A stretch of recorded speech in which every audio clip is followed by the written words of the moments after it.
The following is a CBC Sports presentation. The Chicago Blackhawks scored 23 goals in 3 games in beating Detroit. 2 overtime goals by Darryl Sutter helped the Hawks beat Minnesota. Meanwhile, Edmonton took the minimum 3 games to dispose of LA and swept past the Winnipeg Jets in 4 games. And now Chicago and Edmonton meet in the Clarence Campbell Conference Final as the tradition continues on Hockey Night in Canada.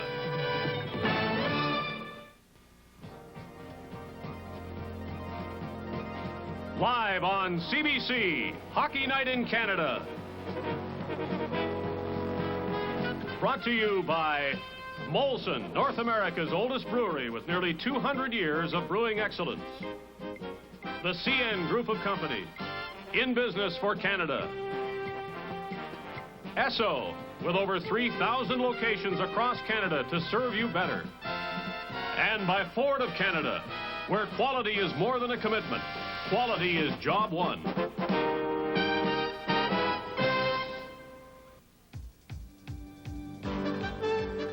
The Edmonton Oilers continue defense of their Stanley Cup championship. Hockey Night in Canada welcomes you to the Clarence Campbell Conference Final. Game number 1 at the Northlands Coliseum.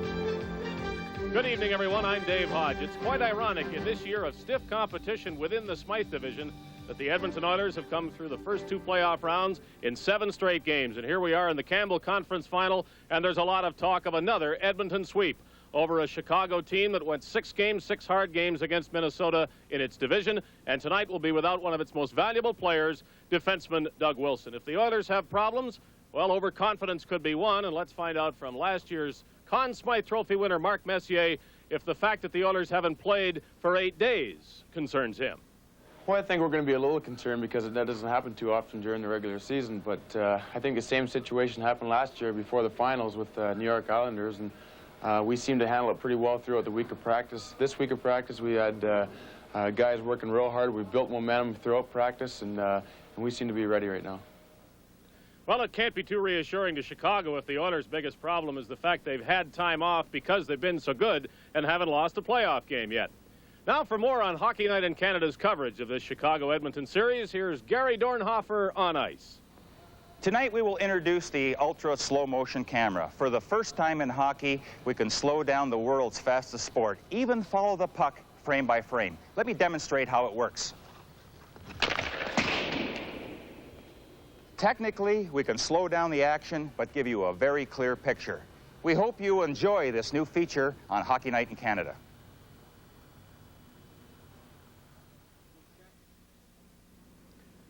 If this Chicago-Edmonton matchup in the Campbell Conference Final looks familiar, here's Chris Cuthbert to tell you why it should. Most Edmonton Oilers fans are predicting a sweep in this series. That feeling is based in large part on their last playoff meeting with Chicago in the 1983 Campbell Conference Series.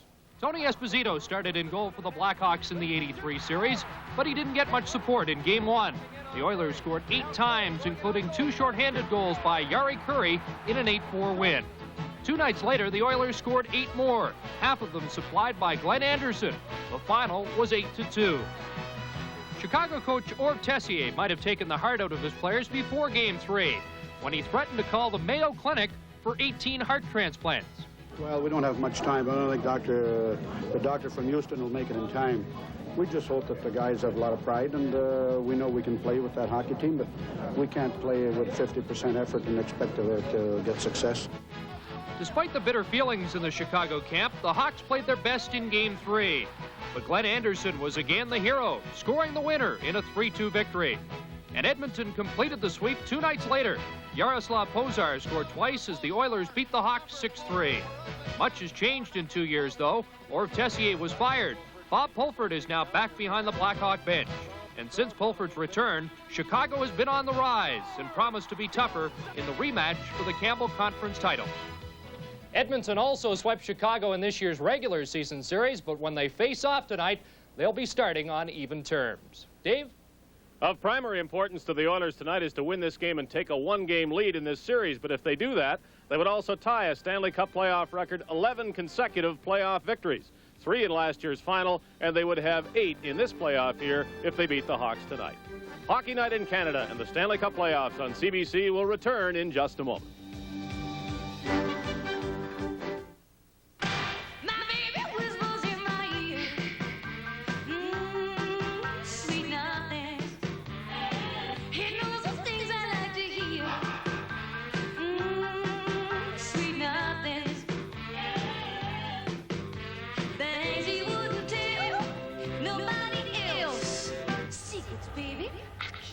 myself, sweet nothing. Molson Canadian, taste that'll stop ya cold.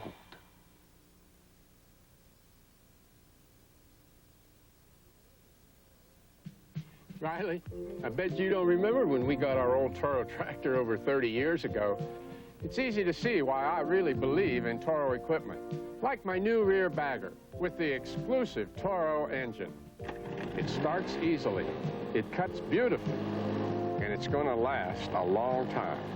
Why, 30 years from now, we could be making a commercial with this Toro, right, Riley?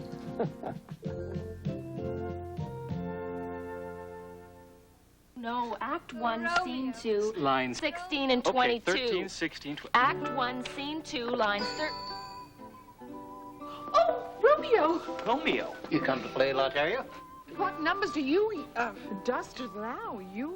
These came to me like poetry. I play the numbers of my favorite sonnets. 'Tis a popular game. Oh, Her favorite Monterey? and everybody loves to play. Play. Play. When the night was thick with the snore of sleep, Jimmy Jet's dream made a giant leap to a toy Esso station that came to life with a Jeep and a dog and a shiny red bike. Then crash rolled the boy who went with his teddy to find all the people but found only Eddie playing near his favorite toy. So he went back to bed in the dreams of a boy. Give your boy or girl something to dream about, too. The Playmobil Esso station for $19.95 and 6 purchases from Esso, you can save $60. I objected to irresponsible speculation with other people's money. What did Pioneer Trust do with millions in Western Canadian deposits? The Fifth Estate, Wednesday. Howie Meeker, scarcer than an Alberta Liberal is somebody who thinks Chicago will win or even might win this series. So let's put it this way. What must the Hawks do just to be respectable, competitive? Get great goaltending. Bannerman can't beat himself. He has to play the best series of his life. It certainly would help if Chicago got a couple of early goals on Pure. And they have to get on Paul Coffey as soon as he gets the puck. 1 second after he gets the puck, they're in deep trouble. And then I think it would also help that they get Doug Wilson back as soon as possible. That is stating the obvious. Now, let's go to the broadcast booth and meet Don Whitman and John Davidson. Thank you, Dave. And John Davidson, your thoughts on the style of play the Blackhawks must employ. Don, I think the idea for the Chicago Blackhawks that they want to employ is to come out, be very aggressive early. They want their people to hit the Edmonton Oilers. Their hitters are people like Fraser and people like Secord. Now, Secord's not going to be the type of person to go out and run a big Dave Semenko, but he'd be further ahead to run into Paul Coffey, run into Yuri Curry, those types of players. They want him on the ice, they want him aggressive, but they don't want him getting mixed up with people like Dave Semenko. You've had the experience as a player. I don't know whether you've ever enjoyed an 8-day layoff between series, but will that have an effect on the Oilers? The Oilers did some smart things. First of all, the day after they defeated Winnipeg, knocked Winnipeg out of the series, they took the next day, just traveled. 2 days after that, they didn't even go to the rink. They didn't even show up to practice. And then they went through a mini training camp. They worked the players very, very hard, three days in a row, 4 days in a row, and just double shifted them, made them skate very hard. So I believe they're ready. You expect the Blackhawks to attempt to be physical in any way? Well, I think they're going to try to be. How tired they're going to be, I don't know, from a very tough Minnesota series. Actually, I think Minnesota was a little bit tougher than the Chicago Blackhawks were during that series itself. But Chicago have to go out, be aggressive, and hit the right people. Don't go after the people like Hunter and Hughes and Dave Semenko. That's not going to get them anywhere. They have to go out and bump the key people. Well, of course, one of their key people is Al Secord. They're counting on him to do some bumping, but they can't have him in the penalty box because they need his scoring. Well, he's highly important.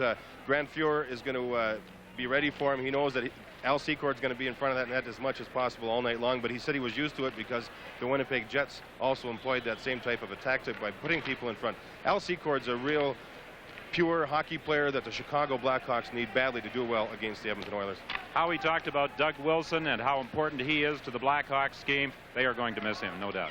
No doubt. When he was in the lineup, they basically went with 6 defensemen throughout the Minnesota series. As soon as he was hurt, they dropped to 4. Now, to replace him, they're going to address a young person by the name of Bergevin. He's a young, good, open ice hitter. We'll have to keep and watch him. He's a young player, only 19 years of age, and only one of only 2 rookies on the entire hockey club, along with Olchuk. But they say he's a good player. How much ice time he's going to get, I don't know. All right, well, we're just about set for our national anthems, and here's Ann Mortefied. Say, can you see by the dawn's early light what so bright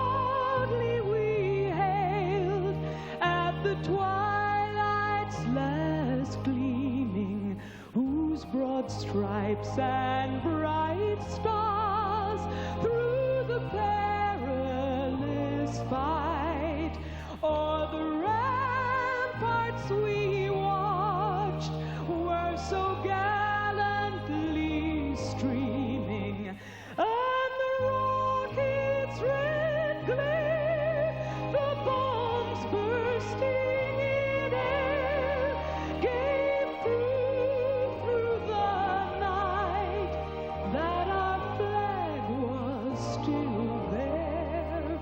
Oh, saved us that star-spangled banner yet wave o'er the land of the free and the home of the brave.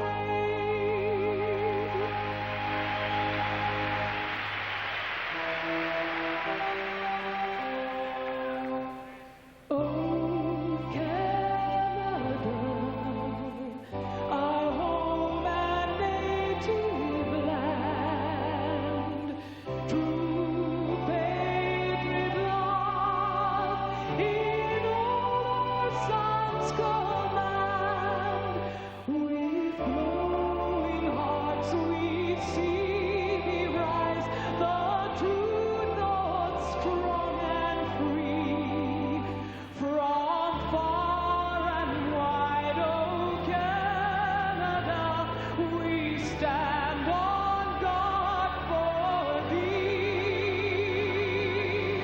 God keep our land glorious and free. Oh Canada, we stand on guard for thee. Oh Canada, we stand on guard for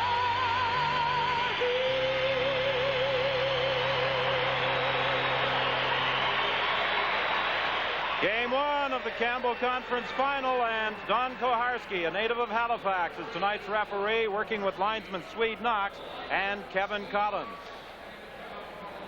And Fort Francis, Ontario native Murray Bannerman, who had a career-high 27 wins this season, is in goal for the Chicago Blackhawks.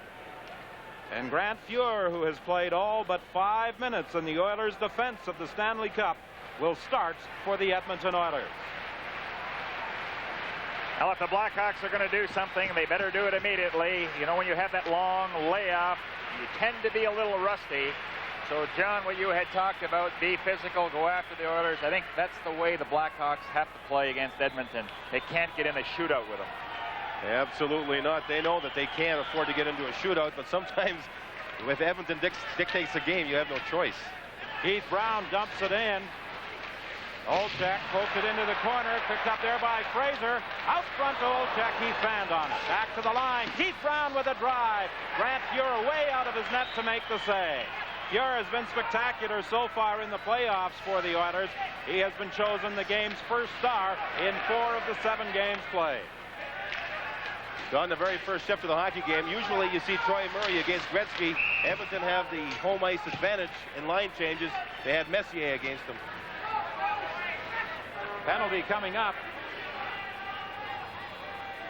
Fraser of the Blackhawks heading to the box. It appears to be a slashing call against number 8 of Chicago. As far as the power play is concerned, the Oilers of the 4 remaining teams have the worst record. They've only scored 4 goals in 22 opportunities. Be a great way to get things rolling here at Northlands by getting that first goal. A veteran of 16 years of the National Hockey League, Bob Pulford played over 1,079 regular season games, accumulating 643 points. A very fair individual with his players, but very intense. He expects the best effort from everyone out in the ice, and he normally gets it. So just 33 seconds into this first game of the Campbell Conference Final, the Edmonton Oilers go to the power play. Krushelnyski in that face-off circle against Rick Patterson. Charlie Huddy drops it off for Paul Coffey. You can hear the crowd react each time he touches the puck and starts moving out of his own zone. Along the boards, Patterson trying to move it in back of the net, having difficulties to get away from Krushelnyski. Krushelnyski has the puck bounce out to him. Patterson has lost his stick. Now it's played around the boards and down the ice by Ben Wilson. Don, penalty killing has been a problem for the Chicago Blackhawks, especially on the road during the playoffs, where their efficiency rating is just over 64%, and that's not good for on the road, even though they haven't lost on the road yet this year. Wayne Gretzky leads the attack across the line. He has it poked away, and then DuPont dumps it down the ice. One thing, the scouting report on the Chicago Blackhawks, the defense really sagged. They back in, and that's really playing into the hands of the Oilers. Paul Coffey to Krushelnyski across the line for Charlie Huddy. Huddy working to the corner. Curry is back at the point. Gretzky looking for someone in open ice for Curry, and it hopped over his stick. Loose puck is picked up by Keith Brown, and he brings it out. He has Steve Ludzik with him as he wheels down to the Edmonton line, and then Brown circles back into the center ice area to kill off a few more seconds. We had talked about how aggressive the Blackhawks have to be, and we saw immediately Troy Murray went after Curry, gave him a good shot against the boards. Mark Messier dropping it back to the line. Messier gets it again, back of the net. Napier trying to feed it out front, and it's picked off by the Blackhawks and dumped down the ice with 14 seconds left in the penalty. To this point in this game, Don, it's very obvious that the Blackhawks are very aware of the people that don't have the puck.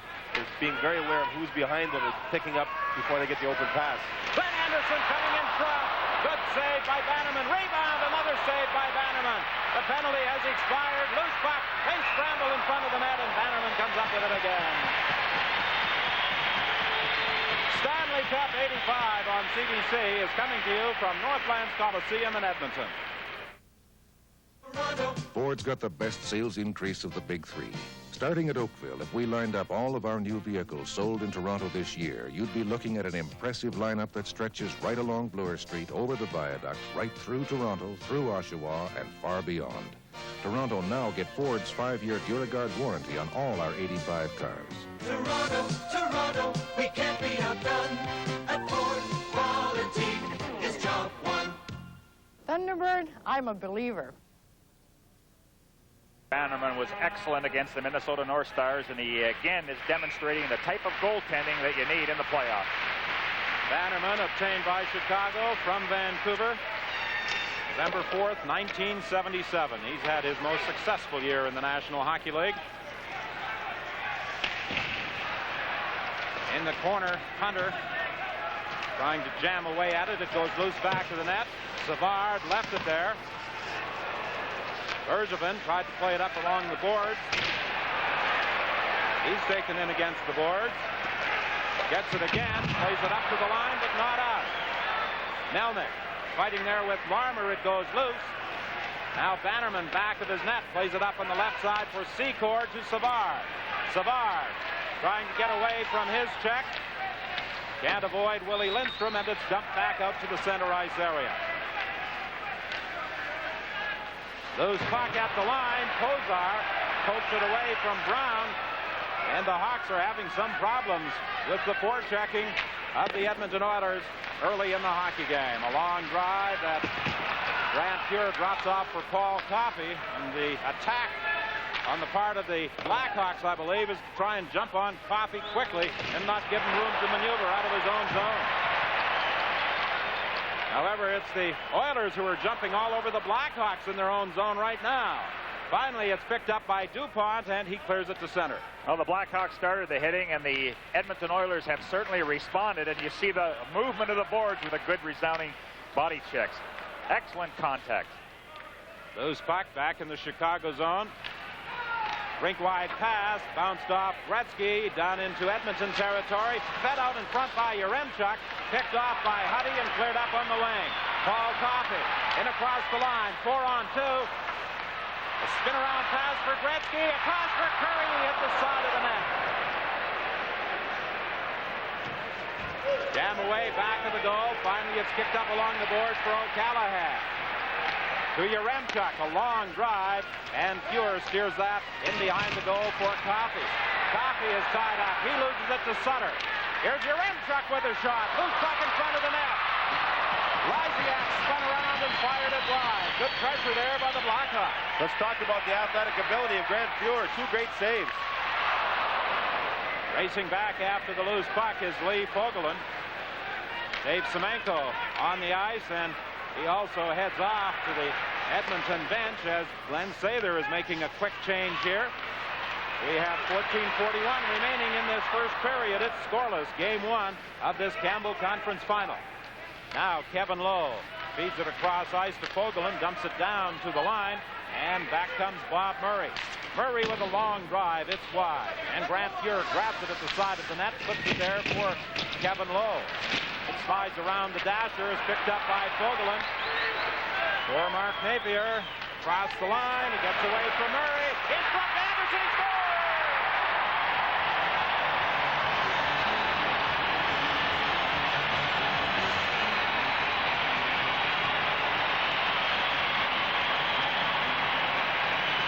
Well, Edmonton has been trying to get into that slot area for a good shot on goal this entire first period. The line makes it happen with Napier and Anderson, and a good play by Napier to be able to get the puck out to Anderson. You know, one thing that made the play possible is Napier beat Murray on a one-on-one situation, and that was able to set up the pass to Ryan Anderson going down the middle. You know, Gary, in 1983, these two teams played against each other in the playoffs. 4 games, Anderson had 7 goals and 1 assist, which isn't bad, and he started out of the gate early here in this series. This could be a Glenn Anderson series again. Napier and Fogelin drawing assists on the goal by Glenn Anderson, his 4th of the playoffs at 5:48. The Oilers again in that Chicago zone.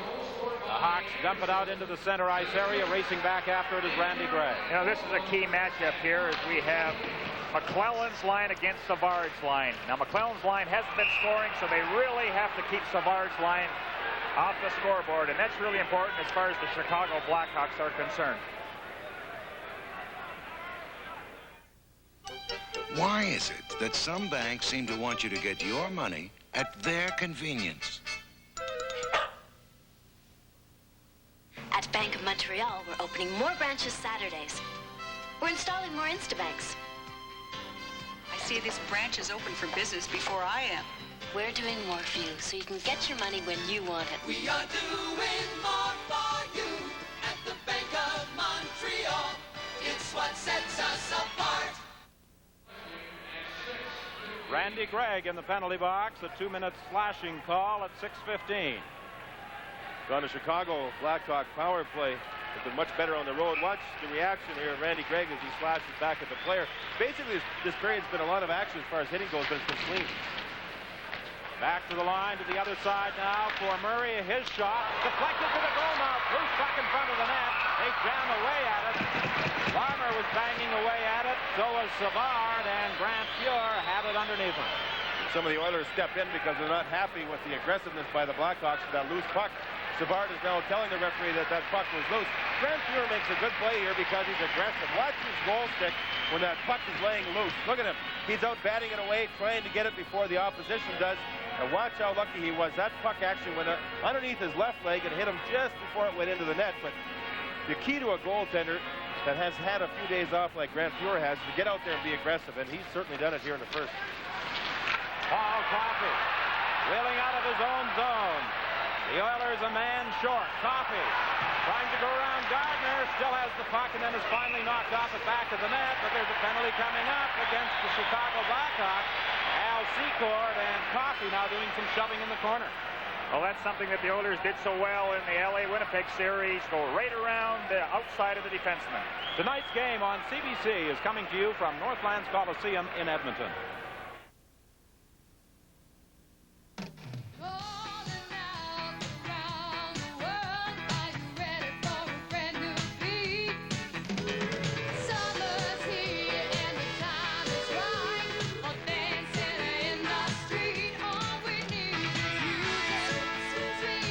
Sweet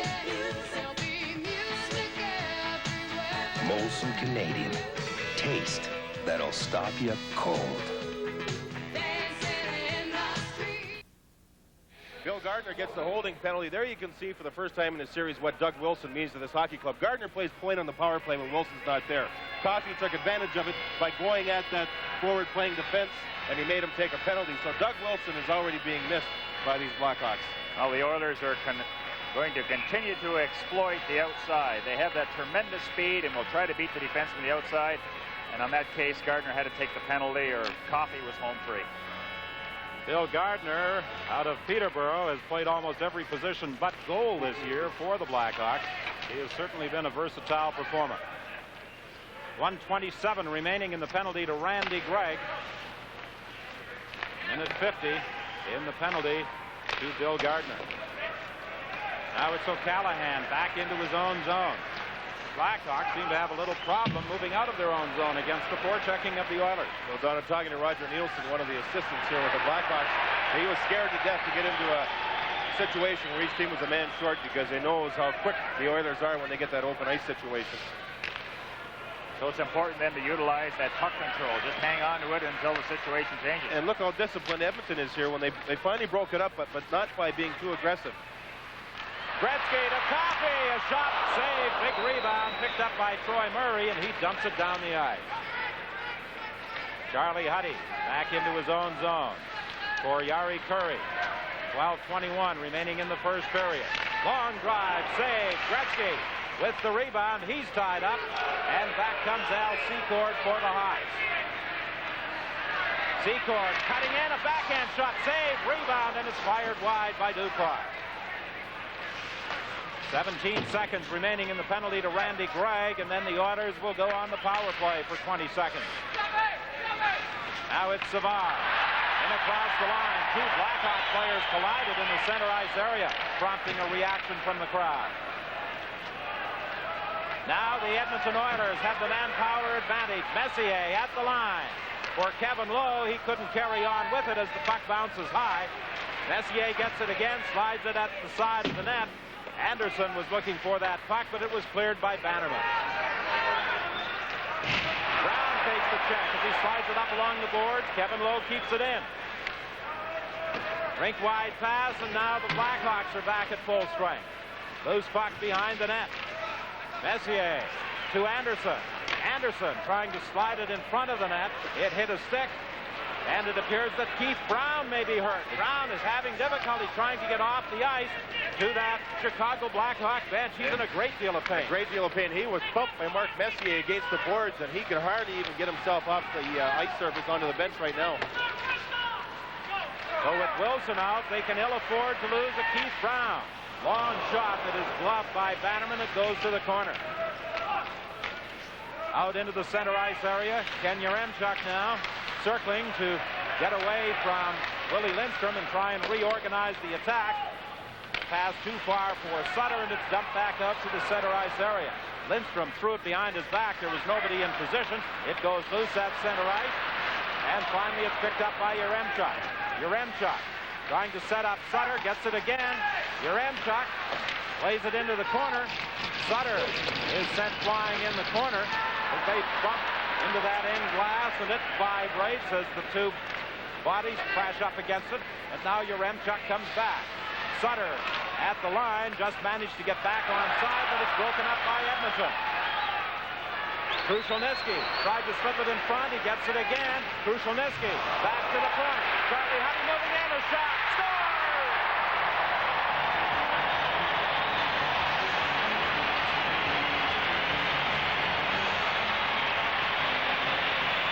Don, let's watch two things here. First of all, how wide open the defenseman was, and then watch in front of the net as Bannerman gets knocked down. As the shot is taken, watch the collision in front of Bannerman. Had his stick pulled right out of his hands.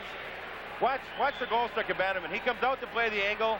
Watch how his stick gets caught right there by his own man. You see the puck go underneath him. There was an excellent shot of the ultra slow motion camera, how he was able to pick that up, but that's a nice low shot by Charlie Huddy. And you know, if a defenseman has the time to release that shot, he's got a good angle and make sure that it goes on the net, which Huddy did. And Keith Brown is being helped to the dressing room by both the trainers for the Chicago Blackhawks in a great deal of pain. Coffey for Krushelnyski. He had difficulty controlling it as the Oilers broke in again. 9:36 the time remaining in the first period, and the Edmonton Oilers lead by 2. A simple screwdriver does not always lead the simple life. That's why Canadian Tire sells Mastercraft screwdrivers. And we're so sure Mastercraft brand screwdrivers are made to last, they're guaranteed forever. Just like all our Mastercraft tools. And nobody guarantees tools for longer than that.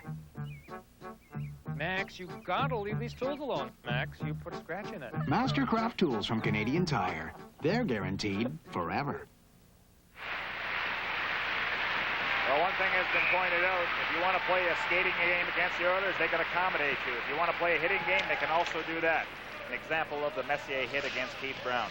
And we'll try and get an update on the native of Corner Brook, Newfoundland, just as soon as possible. He has been taken to the Chicago Blackhawk dressing room and in a great deal of pain after that check by Messier. Krushelnyski loses it. Ludzig at the line, had it poked away. And now Charlie Huddy, who scored the second goal for Edmonton. Gets it to the line, a return pass, another drive right on, and Bannerman holds it for a faceoff. One thing we've noticed is, again, some of the problems that the Blackhawks have had throughout the season is the defensemen will really back in. And if you're going to play that style against the Oilers, it's going to be a long night. So the forwards have to come back, look after their checks, and the defense have to make a disciplined effort to try and break up the plays before the Oilers hit that blue line. You know, another thing we've seen here in this first period is how many times Bannerman's been tested low on that stick side, and you have to wonder if the Edmonton Oilers are shooting there on purpose. Don't forget, Gump Worsley mentioned Minnesota scouted Bannerman, and they felt his weakness was his slowness with his feet. You know, he seems to be doing the job. He seems to be pretty quick tonight with his feet. John, that's absolutely correct. The scouting report is keep it low on Bannerman or also high on the stick side. Secord with a shot, the save, the rebound, and another save by Fuhr as Larmer grabbed that puck. Now for Savard, he fired it wide. Larmer loses it, Gretzky starts back. He goes rink wide for Curry. Curry waiting for someone to catch up with the play. It's Big Dave Semenko working to the corner, trying to slide it back at the net for Gretzky, who was taken out of the play by O'Callaghan. Ben Wilson for Savard. He had trouble controlling it. It's loose at center ice. And now the Oilers come back. Lead pass for Gretzky. Gretzky had difficulty controlling it, and O'Callaghan was able to poke it away. Along the boards, Mark Napier looking for Curry. He was positioned off to the side of that Chicago net, but the pass did not get through. Here in the first period, Edmonton have Semenko on the line again with Curry and Gretzky, but Semenko's shifts are very short. 30, 35 seconds. Of course, Curry and Gretzky aren't going to stay out for that short a time. Messier dodges a check, tried to drop it back for Glenn Anderson. He couldn't go anywhere with it. Finally, Melnick flips it high. Messier for Anderson. Anderson is taken out of the play as the puck goes to the side of the net. Bannerman holds it for a faceoff. With a player like Mark Messier, if you're going to have a centerman against him, he has to be a tough individual. He has to be able to skate and really control the likes of Mark Messier, because once that guy gets tramping, it's very difficult to stop him. Now for an update on that Keith Brown injury, here's Chris Cuthbert. Don, Keith Brown is being checked out right now in the Chicago dressing room by the Blackhawk doctor. He's in a great deal of pain, an injury to his right hip, and I don't expect he'll be back. Puck brought out now by the Hawks. For Yaremchuk, he's going in alone. He scores! When we see the replay on this goal, what happened was Melnick thought the pass was going to go to the outside winger, and Yaremchuk cut into the middle, right at the blue line. Watch this great pass. Now watch Melnick. He's gone to his left, and he thinks the pass is going to go to the outside.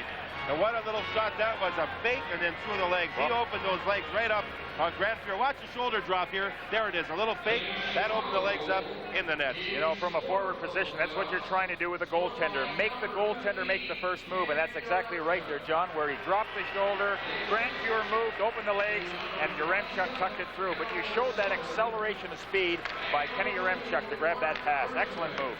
Yaremchuk, an Edmonton native and the #1 draft in 1982 by the Blackhawks, has got them back in the hockey game. Goal coming at 12:36 with Sutter and Bergevin drawing assists. Yaremchuk has it again. And obviously he would like to perform well here in Edmonton, where he has family and friends. Centering pass. Sutter was tied up by Messier. Puck goes loose back to the Edmonton net. Napier now starting out into the center ice area. He dumps it in as the Oilers make a change. 6:44 the time remaining in this opening period. 2-1. The Oilers leading the Blackhawks. Olchak took a shot. It hit a leg. The puck is loose in front of the net. Fraser spun around. He couldn't get a good shot away, and it's dumped up over the boards by Charlie Huddy with 6:30 left to play here in the first period. When did you shave last? 10 minutes ago. Why? I want you to shave again. Why? I bought you a new shaver. I have a shaver. I know. Shave again with this Braun. Here at Cutting, that's Braun, the world's #1 foil shaver. It shaves you so close you can see the stubble you left behind. That's better. That's close. The Braun shave. Hear it, see it, feel it.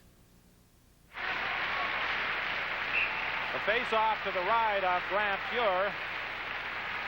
Troy Murray for the Blackhawks against McClellan. The Oilers get the draw. On the right side for McClellan. Shot saved by Bannerman. Back to the line. Charlie Huddy winds up, and the shot is deflected high. Lindstrom and Murray battle in the corner. Lindstrom goes down, manages to get it again, plays it back at the net, and O'Callaghan of the Hawks is there to scoop it up and deliver it to Olchak for Murray. Across the line, drop pass for Bob Murray, and as he tried to play it back to the line, it's picked off, and Coffey leads the attack for Edmonton. Coffey for McClellan, his shot, he hit the side of the net. 5:48 remaining in this first period. A face-off to take place in the Chicago zone. And boy, oh boy, watching these Chicago Blackhawks and their system they've employed tonight, their wingers are coming back so deep, it's unreal, and the points are wide open for Edmonton. Here's Murray Bannerman. Boy, you can see the puck followed right up to the goaltender. See the points wide open? That's because the wingers are in deep. And there we saw Bannerman again making traffic saves, all kinds of traffic in front of the net. But the traffic is compounded sometimes when those wingers come back, along with the Edmonton people. That makes for more traffic in front. And Edmonton is simply moving the puck back to the point. And a lot of wide open shots by those Edmonton defensemen. Now it's Jerome Dupont looking for Savard too far. It slides down the ice, and an icing call against Chicago.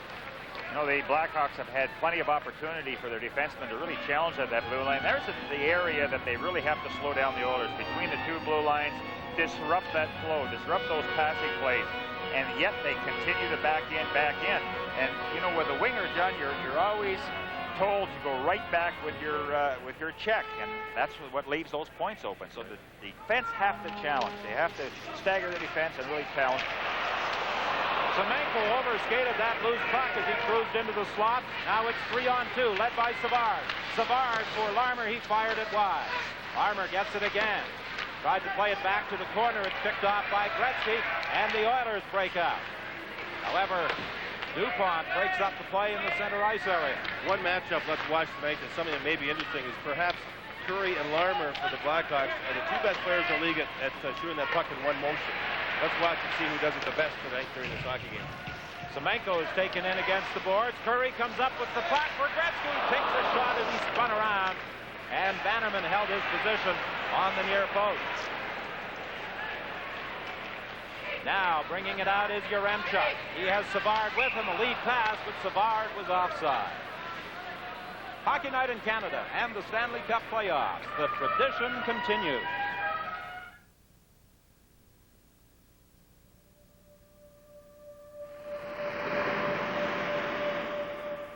Taste that'll stop you cold. The three games that were played in Minnesota, the Chicago Blackhawks gave up on an average of 47 shots a game. Already here in the first period, the Oilers have had 15 shots against Bannerman. A lot of them of the difficult variety. 4:40 the time remaining in this opening period. 2-1 the score. Pozar tried to slide it to Krushelnyski. Pozar got it again. Dumped it out front. Nobody in position. And back comes Chicago. Ludzik spinning around. A nice move.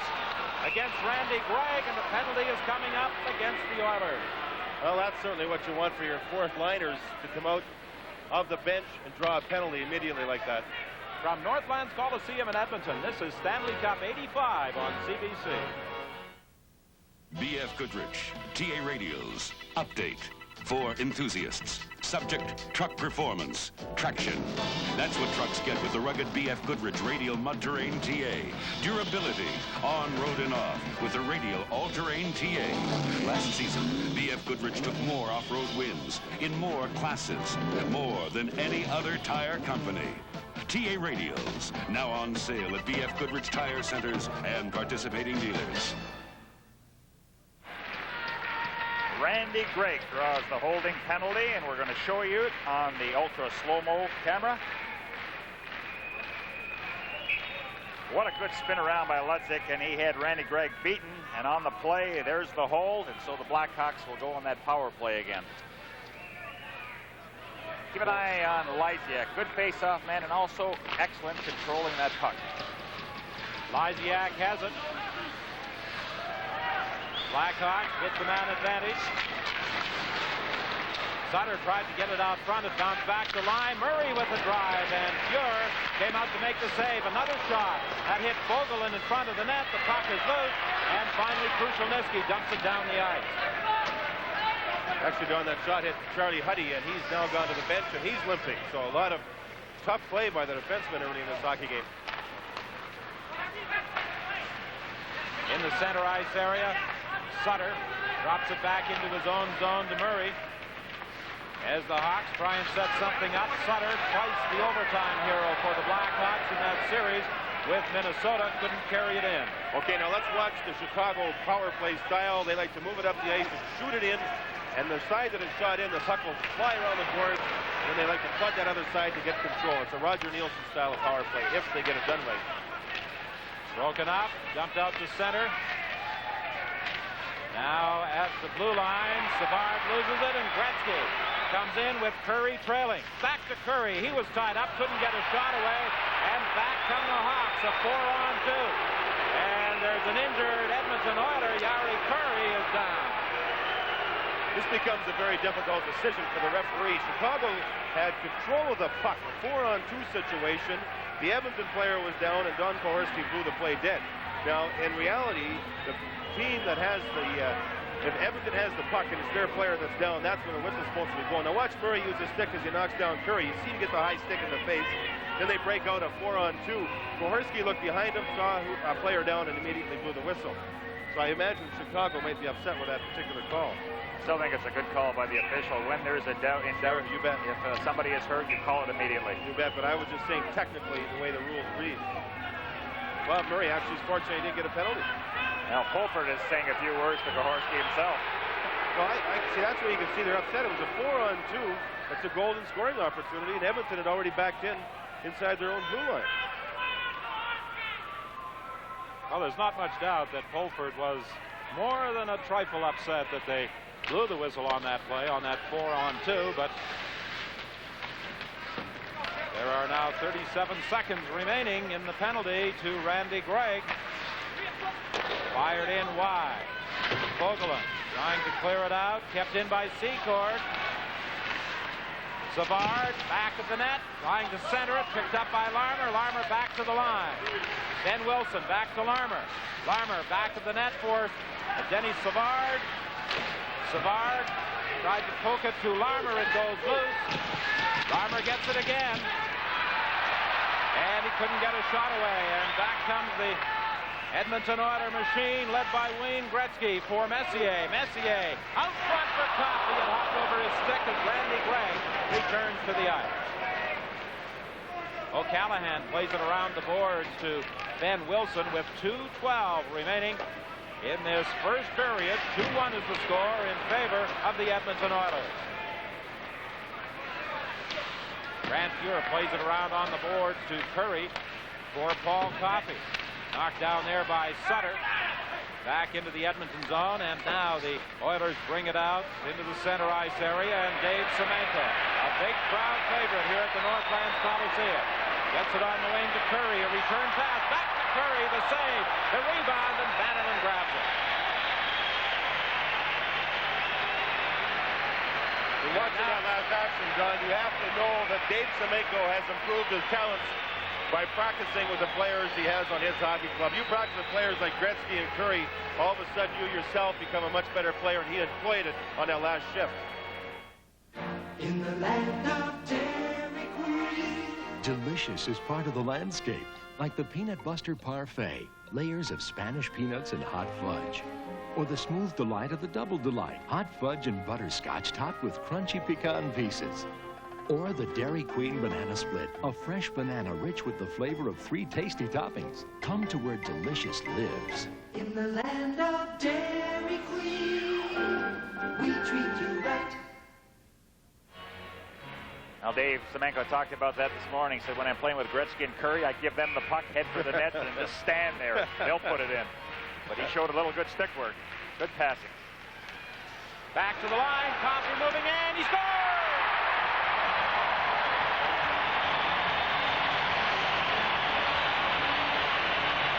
Just before the puck goes in here, let's watch Bannerman try and push Semenko away. Off the faceoff, Gretzky toys with it.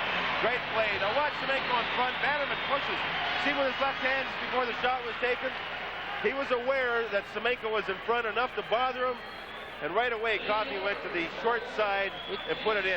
He just didn't have good position at all, Bannerman, in that play. He was moving on the play, and Coffey being the short side, but it's Semenko getting in front, causing the disturbance. Exactly. That's why it's so important. And the goaltender was worried about what was happening in front.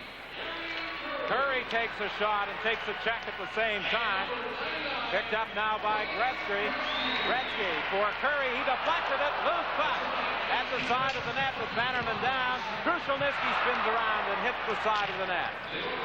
Finally, it's picked up along the boards by Steve Ludwig as he brings it out into the slot. Gardner was spun around as he tried to get a shot away. Ben Wilson is in there fighting for it. So is Ludwig. It comes loose. Ludwig tried to center it, broken up, and Coffey starts back for Gretzky. Gretzky on the wing for Curry. Couldn't get a shot away. He centers it. It bounces back to the line, and Gretzky is there to retrieve it. He slides it in front. And Curry, who was attempting to deflect it, was tied up by Ben Wilson. Coffey gets it back to the line, but Kevin Lowe had not moved into position. Now Hunter works in on the right side. He's taken in against the boards by DuPont. DuPont gets it for Chicago with 19 seconds remaining in the period. 3-1, the Oilers leading the Blackhawks. That last Edmonton goal, Coffey from Curry and Gretzky at 18:25.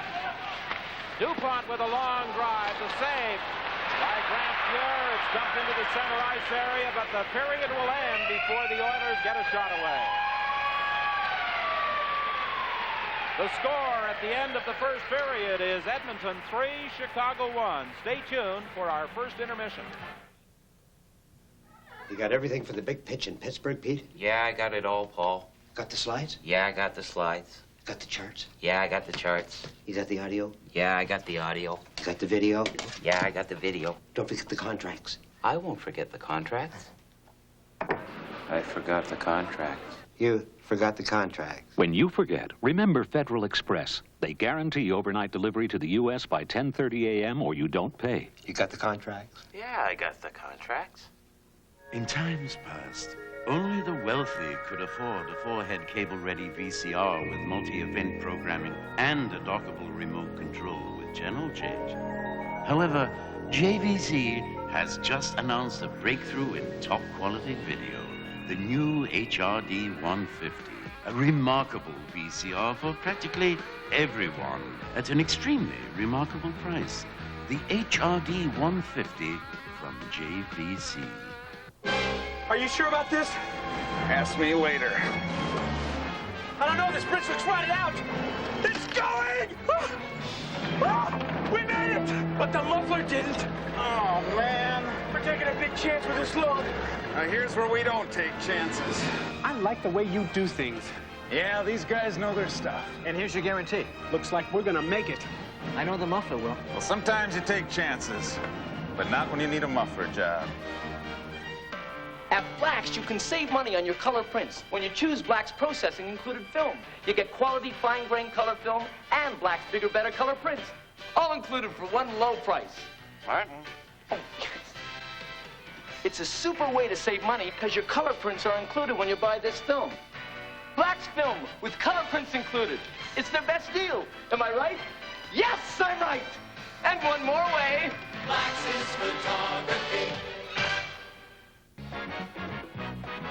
The Oilers welcome Murray Bannerman to another Campbell Conference final with 19 shots and 3 goals. Glenn Anderson opened the scoring in the period. Paul Coffey closed it, and the second Edmonton goal belongs to our first intermission guest, Charlie Huddy, his first goal of this playoff year. For those who wondered about the effects of the layoff on the Oilers, they'll look at the score and say, none at all, but let's just confirm that. You felt as sharp as you had to be to build a 2-goal lead? I think so. We had a long time off, and the guys were eager in practice to get back at it. We had a couple days off when we got back from Winnipeg, and we had some really good practices, a lot of intensity out there. And I know today when we went out for the pregame skate, guys were all fired up and just raring to go. Tell me about playing defense as Paul Coffey's partner. What are your priorities apart from getting out of his way when he winds up? Well, it's a lot of fun back there with Paul. You know, the way he skates so well and handles the puck so well.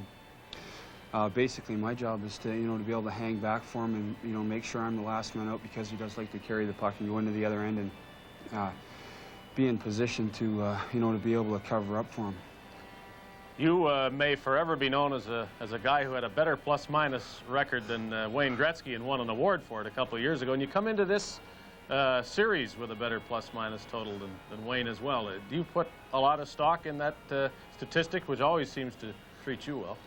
I think so. It's nice if you can be out there and, when you come into these games, to be up plus instead of be down, instead of being -4 or 5, to be, plus 10 or 11. It makes a lot of difference, and I think it helps yourself out, gives you a little bit of confidence knowing that, that you're not on the ice for a lot of goals against. Speaking of confidence, what about the people who would worry that the Oilers are overconfident in this series? I don't think so. We went there last year, and we went to the the finals the year before, and I think we know what it takes, and we can't be overconfident.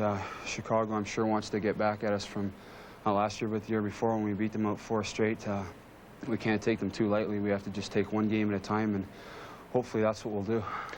You are aware, of course, if you beat them badly tonight, it's going to remove any possibilities of confidence they had coming into this series. Did you stress that tonight? Let's win big?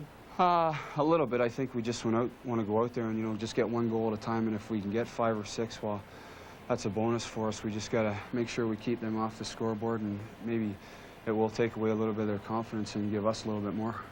Charlie, thank you, and congratulations on the first goal of this playoff season. The Oilers have 3, and the Hawks have 1 after 1 period of play. Hockey Night in Canada and the Stanley Cup playoffs on CBC will return in just a moment.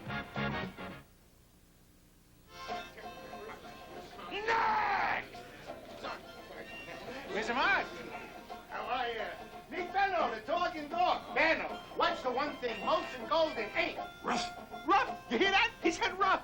Molson Golden, it sure ain't rough. Rough. You hear? The dog said rough. I didn't say it. The dog, he said nuts. Oh, you're so hot. Molson Golden, it sure ain't rough. Maybe you should have said smooth. Next time.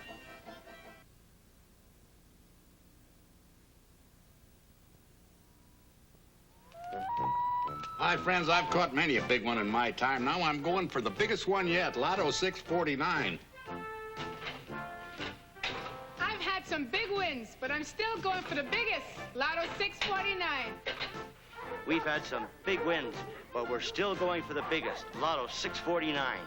Good. Lotto 649. Now you're talking the big win. A minimum weekly jackpot of $1 million, and it just keeps getting bigger. Only $1 a ticket. Well, all set for a hot night in the town, kid? Yes, now that I've had that rather nasty tear in my seat repaired. Standard auto glass? Who else can offer such friendly service? And they'll replace upholstery or install a sunroof in no time. Looks good, kid. Yes, Standard guarantees at every single job, in writing. Hey, what more could you ask for? Well, you could fix me up with a nice little European model. Too fast for you, kid. Very funny.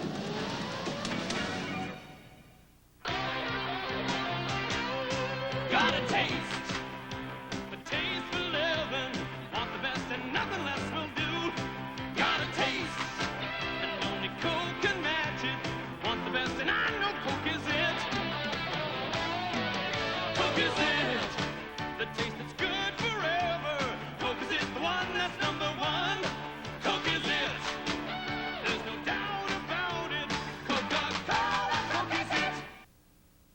Huddy and Coffey scored for the Oilers. Ken Yaremchuk has the Chicago goal. With all the talk of a possible Edmonton sweep, it is easy to forget that the Hawks have to be strong somewhere to get here, having won 2 playoff rounds. Let's take a look at one obvious Chicago strength. The Philadelphia 76ers have it with Moses Malone. The Montreal Expos had it. The New York Mets have it now with Gary Carter. The San Francisco 49ers had enough of it to win Super Bowl 19. And the Chicago Blackhawks are finding out they have it too. It is strength down the middle. It's a breakaway. Keep Acton in the clear. Bannerman robbed him. This is Troy Murray coming in on goal. Centered it. They scored. Denny Savard. A shot. They score. In front for Lysiak. He scores. You look at Tommy Lysiak, and I think he's a little bit underrated because some people maybe think he's a little bit old, but I've never seen him play the way he has in the last couple of series against Detroit and Minnesota. He's played very well. Dennis Savard, he's our flashy player. He's our top goal scorer and everything. We really count on him to do a lot of our offensive scoring. I guess looking at my play, that I'm more of the bump and grind of the whole center group. Our main thing is to get it in and forecheck. Mr. Pulford really counts on our line to play well defensively too, and I don't know what our role is in the upcoming series is going to be, but I'm sure it's going to be more or less a defensive one. If you're looking at our centermen, we've been playing good hockey lately, and hopefully that we can keep it on going. But we've got the wingers to work with, and especially on my line with Steve and Al, I think we've been working well together for the last 4 or 5 years. So obviously, hopefully that we can keep her going, and that makes our chance better. Strength in goal for the Hawks means Murray Bannerman, a workhorse and a winner, and great under pressure. It's definitely important to be strong up the middle, and I never really thought of goaltending as fitting in with that myself, though. On a game day, I get fairly nervous and intense in my own little ways, so I put more pressure on myself, I think, than any kind of pressure that you get from the outside. I haven't had the greatest success against Edmonton in my career, and so on a personal level, that gives me a little added incentive to do better, and I'd like to go out and prove that I can play against a team of that caliber and play well. It was February 4th when Orville Tessier was replaced by Bob Pulford behind the Hawks bench, and Pulford's coaching system relies on strength in the middle. Oh, it makes a big difference. There's a lot of things that makes a big difference in this team right now. Roger Nielsen, Bob Pulford, and Cliff Cole has done a tremendous job. They've given us a system to play with, and we're doing the job right now. When a team can look at that and say, well, they've got 3 balanced scoring lines, we really can't concentrate on one thing. We're going to have to, not key on one particular line or one particular person. We're going to have to play their whole team. And for the Blackhawks, a big part of the whole team is strength down the middle. Right now, the defense is a problem for Chicago. Doug Wilson didn't dress for this game, and it looks as though Keith Brown is out for the remainder of it with a hip pointer. Howie Meeker is next on the Hockey Night in Canada playbook as Hockey Night in Canada on CBC returns in just a moment. Top guns at Midas have been in the muffler business for 25 years in Canada. We're celebrating our silver anniversary with the Great Quicksilver Giveaway. You could get a fistful of silver off your muffler job, just like that. Maybe even get it done free. And you could win up to $25,000 in silver. But you gotta be fast like a Top Gun, because the Midas Quicksilver Giveaway isn't gonna last forever.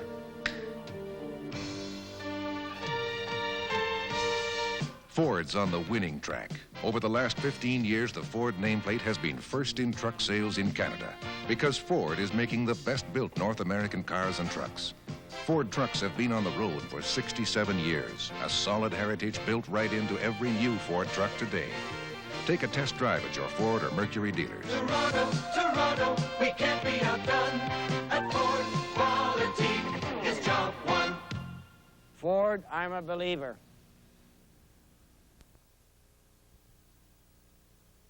The Chicago playbook for this series probably included a chapter calling for frequent prayer. Let's find out about the Hockey Night in Canada playbook following one period. Here's Howie Meeker with Chris Cuthbert. Oilers dominated the period on the scoreboard and territorially, and Howie Meeker says in part that was because the Oilers' style of forechecking really bottled Chicago up. Yes, you're right, and also pinching. You know, pinching can be a tremendous advantage offensively for you, but if you don't obey the rules and the regulations, you can have 3-on-2s and 2-on-1s, and they can backfire and really, really hurt. All right, the puck has been shot in here, and it's in the corner, and you can let it roll from here. All right, now stop it right there. That first man in there, he's going to take the man, and it's obvious that the puck has to come this way against the flow. Now, when the puck does come this way against the flow, for the Hawks try to get it out, this man pursues the puck, and they also have another man here. Now, the last man out is the guy, he can't go after the puck. This fella here, right there, he has to come back this way. Now, watch what happens. Okay, the puck comes around behind the net. The Oiler goes in there. Now, just stop it right here. That's right. There's one man here pursuing the puck. There's the other man here. Now, watch your picture here. You'll see the first man in is coming out and doing what he's doing. Now the pinch.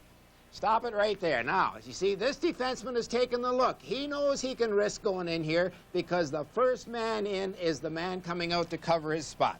The Oilers do this so very, very well. They come up with the puck time and time again. It is discipline, and unless it's done, folks, you can really get in trouble. And the defenseman, you could see him look. The last man coming out of the corner was going to cover for him. He pinched, no problem.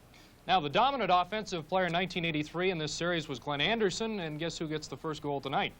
Well, I was talking to Joe Tremblay today, and we were talking about great goal scorers, the ability to hide yourself, the ability to be really doing absolutely nothing and then come out of nowhere. All right, this is Napier with the puck, and watch him along the boards. He'll make a great play. But way back here is Anderson. This is the attention getter here. He's going to get attention, and Napier's going to get attention. But watch what happens. Okay, let it go.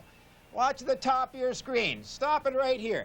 Now look at this man here could have picked him up, but no, because he hangs back and hangs back. From here on in, a great move by Napier. Now watch the timing of Anderson. Everybody's looking at Napier. Anderson comes in the middle, comes out of nowhere. He had the ability to be inconspicuous. And how can a guy who can motor like him be inconspicuous? But at the right time, he hit himself and then, boom, burst on the scene like Coffey always does. Great hockey player. Thank you, Howie. Howie will be back in the second intermission, live on CBC. This is Hockey Night in Canada and the Stanley Cup playoffs. Look, Blue, everybody's switching to Bridgestone. Proven performers, Don. Great selection. Quality all-season radials. Smooth riding, durable, and they're made for tough Canadian roads. Oh, Don, no bones about it. Look, Blue, we could win this beautiful Ford Thunderbird. You got style, Don. Real style, Don. Blue, the switch is on to Bridgestone. Now that's something to bark about. Getting you up this morning to a fabulous kind of day. Say hello to a fresh new morning. It's a good time. It's a good time for getting together. The warmest way to start your day. Breakfast for cracking you up. A great day's sunshine. Brewing you up a fresh new day. It's a good time for the great taste of McDonald's. Say hello to a fresh new morning.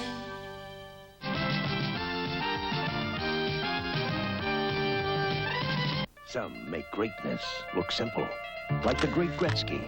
And Canon's new vision of photography, the inspiring T70, with the pure agility of touch-button control and 3 distinct program modes. Now, Canon makes it simpler to handle any shot. The inspiring Canon T70. It makes the great shot simple. Canon, the official camera of the National Hockey League. Honey, what's wrong? Oh, it's this beer. It's just not smooth enough. He's right. I just can't seem to find him a smooth enough beer. Your search is over, ma'am. What are you doing in the ironing board place? I'm here to show you Molson Golden. Molson Golden? Molson Golden. The beer brewed for smoother smoothness. We've finally found a smoother beer. Thanks to you, darling. Thanks to you, Molson Golden. Wayne Gretzky, Belinda Metz, Leona Boyd, and Chet Atkins join host Rich Little for a celebration of excellence. The NHL Awards, June 12th. Be with Hockey Night in Canada on Tuesday for game number 2 of this Clarence Campbell Conference Final between the Chicago Blackhawks and the Edmonton Oilers. 7:30 Mountain Time, 9:30 Eastern Time. The Hawks and the Oilers as the tradition continues on Hockey Night in Canada.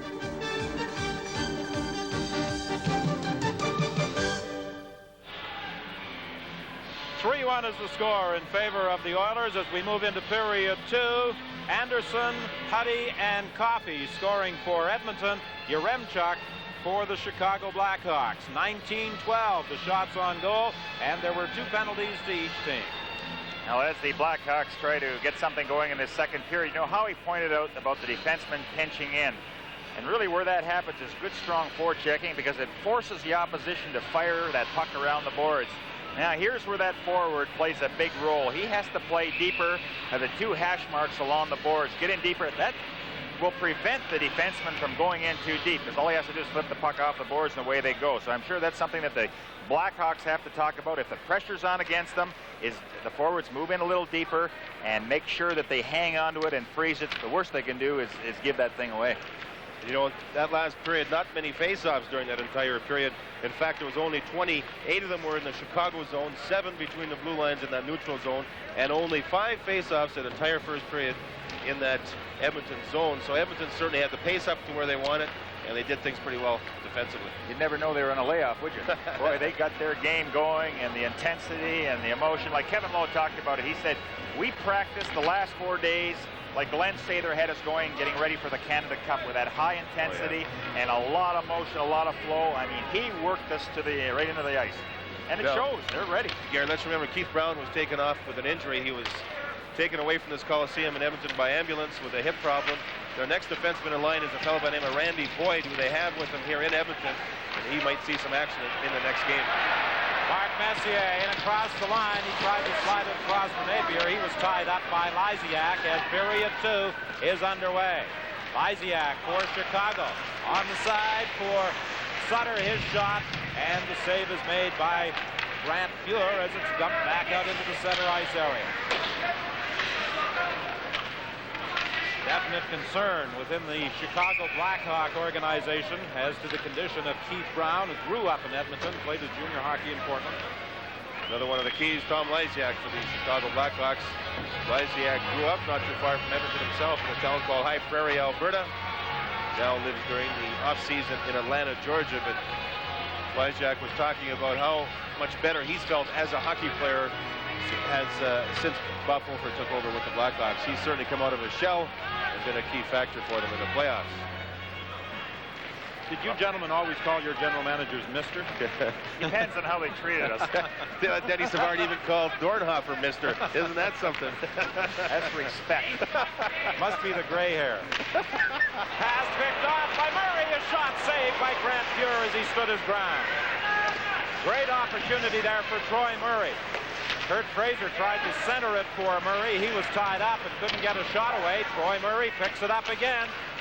Murray back of the net for Kurt Fraser. Out front for Troy Murray. A backhand shot. It went off a skate wide. The Blackhawks early in this second applying some good pressure as finally the puck is dumped down the ice by Edmonton. A race for it. Picked up by Willie Lindstrom. He had difficulty controlling it as he moved into the slot. Ben Wilson in the corner working against Hunter, unable to get it out. Lindstrom has it. He tried to center it. It bounces to the corner. McClellan back of the net is tied up. And now Troy Murray has it again for Chicago. The Blackhawks trying to show the second period and start the second period with some emotion. Their entire bench is standing up here just to start the second period itself. You can tell that they had a little chat amongst themselves in that dressing room, trying to get pumped up. Lead pass for Olczyk. Hit shot, a rising drive off the glass. Troy Murray against Hunter manages to keep it in, and he goes to the bench on a change. Yari Curry moving slowly out of his own zone. He loses it to Larmer. Larmer for Fraser, and he fired it wide. Gretzky into the center ice area for Hunter. Hunter has it poked away back into the Edmonton zone, but Fraser was trapped offside with 17:53 remaining in the second period. We love this old house at first sight, but it sure needed insulation. Then our building supply dealer told us about the lifetime of savings with Styrofoam SM brand insulation, proven for over 30 years. It's strong, light, easy to use, and should be covered with gypsum board. Great for basements because it can't get wet and soggy. It won't mildew or rot, so it's ideal outside, too. One thing I found, though, if it doesn't say Styrofoam SM, it isn't. Well, as far as the Blackhawks are concerned, they have to get mileage from Savard, Secord, and Larmer, and right now they're pitted against Gretzky's unit. And if those two lines go head-to-head, we could see a lot of goals. 17:49, the time left in period 2. 3-1 the score in favor of the Oilers. Lead pass for Larmer. He had difficulty controlling it at the line. Comes back to the point. A drive by Bergevin, and that went off a stick to the other side and ricochets out into the neutral zone. Gretzky across the line. He drops over for Curry. Quick release. It's gloved by Bannerman and held for a faceoff. Well, it's always been the combination of Gretzky and Curry together, but Sather has really utilized that left side. He puts Semenko in there at times, Kozar, Krushelnyski, but it really doesn't matter as far as Gretzky's concerned. He has a job to do, controlling the puck, setting up plays, and what a performance he put on that last game in Winnipeg. It was the Wayne Gretzky show. He equaled a Stanley Cup record with that 7-point performance against the Winnipeg Jets as the Oilers eliminated the Jets in 4 straight games, 3 goals and 4 assists. His final goal coming into the empty net. Gretzky gets it and then has it poked away as he tried to cut in front. It's loose in front of the net, and finally Murray clears it to an open wing. Dennis Savard moving back to his own line, drops it back there for Murray. Murray was looking for Larmer in the center ice area. He missed him with the pass, and it produces an icing call. Look at some of the players on the Chicago Blackhawks. Steve Larmer, we were talking earlier about how he's going to, when he gets his scoring chances, he just all in one motion puts that puck into the net. John, that's an interesting point you made, because that's really the key of goal scoring, is not only getting yourself in a good scoring position, but releasing it in one motion. And when Curry and Larmer are out on the ice together, you kind of look forward to watching those two guys and who's going to get the better chances. Larmer's nicknamed Grandpa by his teammates, a quiet guy. In fact, he was nicknamed Grandpa back when he played junior. They say he's 20 going on 60, but deceptive speed out there and a great player. 6th-round draft choice in 1980 by the Hawks. That was a great draft year for Chicago. Of course, Larmer went on to win the Calder Trophy as Rookie of the Year in 1983. Lead pass slides into Edmonton territory. Charlie Huddy is back there. He plays it around to the other side.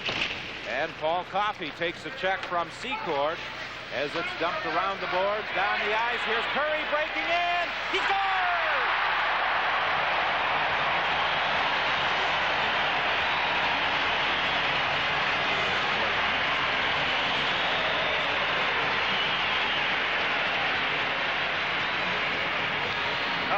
Wayne Gretzky gets it going with the interference that he causes once he gets control of the puck.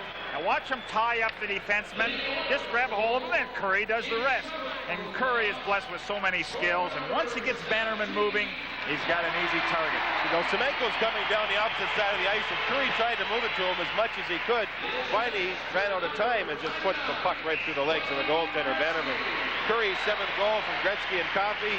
Curry and Gretzky are rolling along with Coffey in this game. This is Hockey Night in Canada on CBC.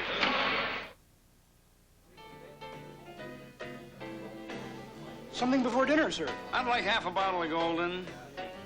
A half bottle, sir? Of Molson Golden.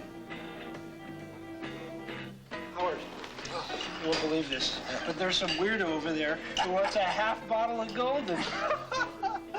And this gentleman would like the other half.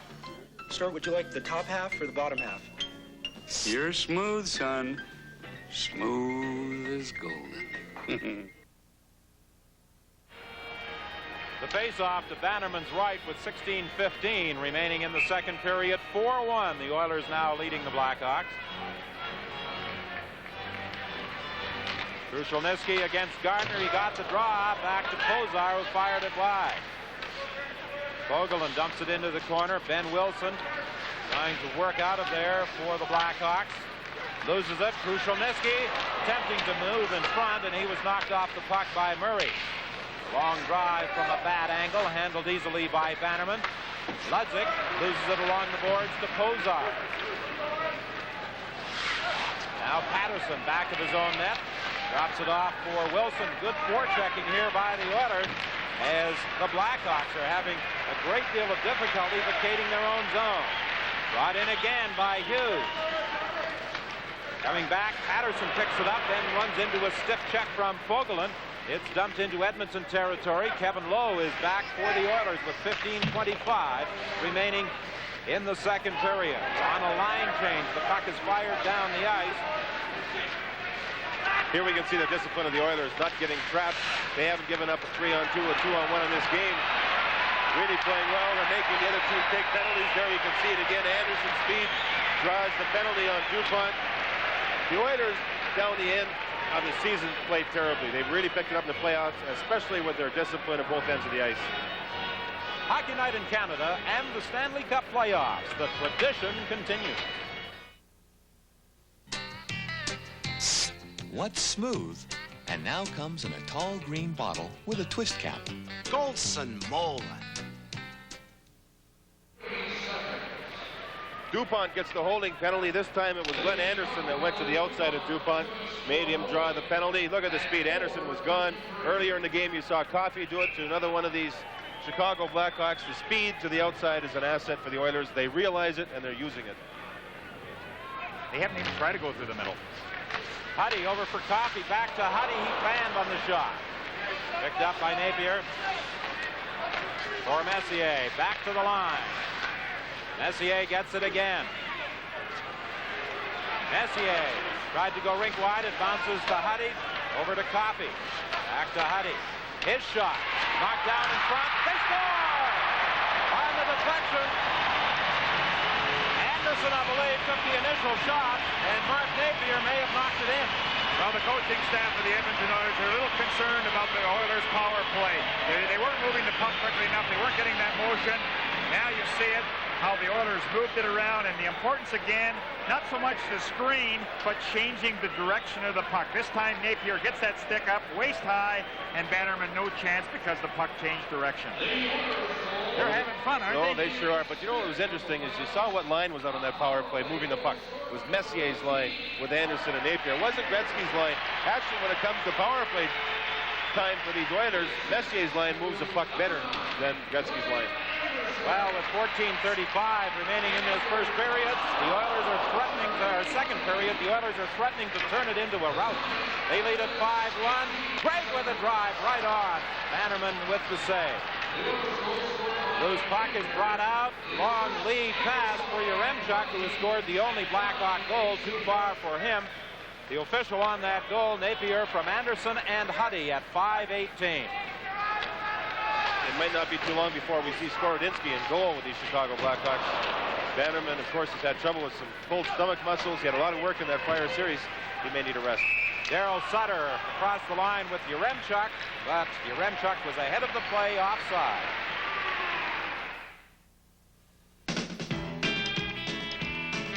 Oh, we know what, we know how. We know we're born and we're born it now. So only the best will do. And the best is that Pepsi taste that keeps coming through.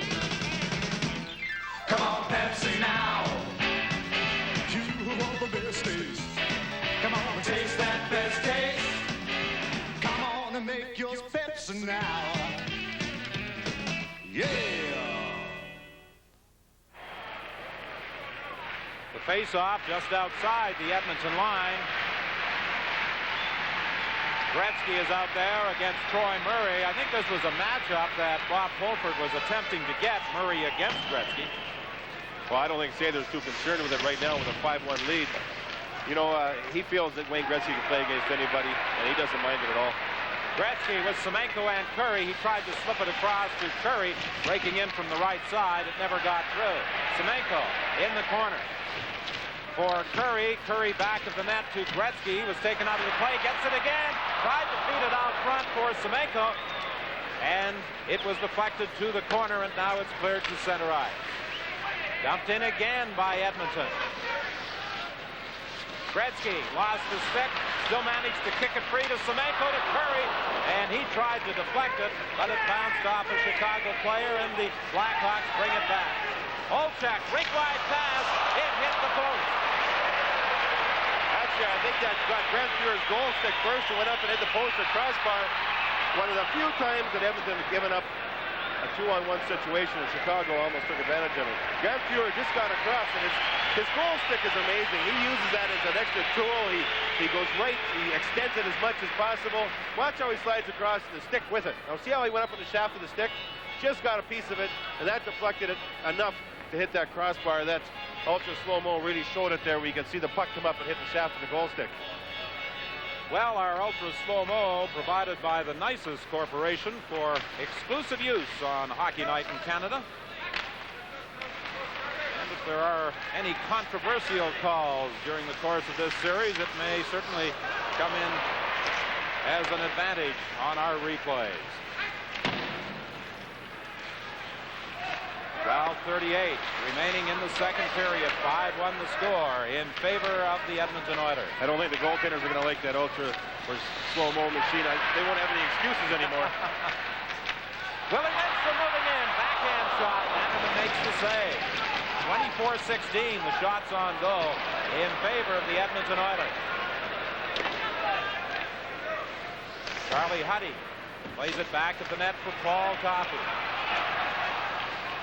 Coffey lead pass for Hunter to McClellan. McClellan trying to move in. He was tied up by Ben Wilson. The puck goes loose in the corner.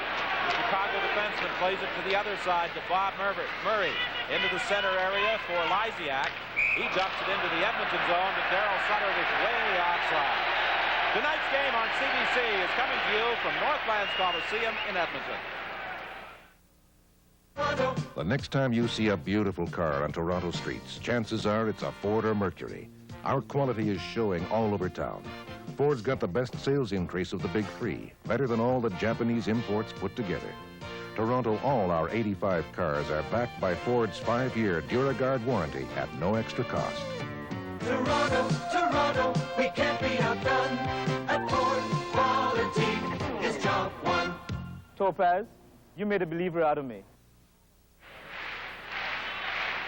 McClellan Krushelnyski facing off against Gardner with 11:52 left in the second period. 5-1, the Oilers in front of the Blackhawks. It was 3-1 after 20 minutes. Doug Wilson did not dress for this game, and Keith Brown hurt early in the first period. Well, it's no question that those two guys certainly are missed by Chicago Blackhawks, but this would be a great opportunity to really try a different style, try to do something else against the Edmonton Oilers, see if it works. Because it's going to be very difficult for Chicago to come back from a 5-1. They just don't have the firepower. Patterson takes it to the corner. Being watched by Kozar and checked into the boards by the Czechoslovakian native. He was all smiles today in discussing the Czechoslovakian victory over Canada in the World Championship. He certainly was. Big smile. Gretzky owes him the back half of the bet, too. But Skorodynsky, the backup goaltender, played some junior hockey in Calgary. Goes back to Calgary for the offseason. He's only played in a few minutes during the entire playoffs. That was against Detroit in the first round. I have to wonder if Bob Pulford is going to get him into this hockey game. 11:26, the time left in the second period. The Edmonton Oilers comfortably in front of the Chicago Blackhawks in this first game of the Campbell Conference Final by a score of 5-1. Hughes for Krushelnyski. Back to Hughes. He couldn't get a shot away as he was tied up by Ben Wilson. It's loose along the boards in the Chicago zone. Poked free to Ludwig. Ludwig dumped it in across the line, intended for Patterson. It was broken up by Randy Gregg and cleared. Ben Wilson shoots it back in for the Hawks. 10:49 now left in the second period. Krushelnyski, rink wide for Kozar. He simply spun around looking for Hughes. Hughes was unable to go anywhere with that puck. And now Lysiak has his pass picked off by Napier, who in turn was checked by Bergevin. The Oilers again with Messier leading the attack. Broken up at the Chicago line. Either side at the midpoint of this second period, able to get on track to get much of an attack organized. Broken up at the line, but it bounces to Anderson. Anderson for Messier. Messier is spun around by O'Callaghan. A penalty coming up against Chicago. This is Stanley Cup 85 on CBC. Okay, guys, what are we doing for my birthday? Well, we thought we'd just take you down to RJ's for a beer. But it's my birthday. So? Should have told us sooner.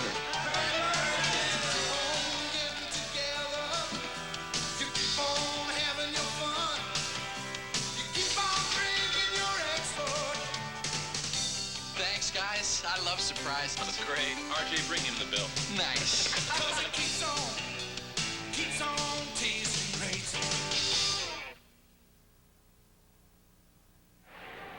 Now Jack O'Callaghan, a sixth-round pick in '77 from the Boston University, gets the holding call at 9:57.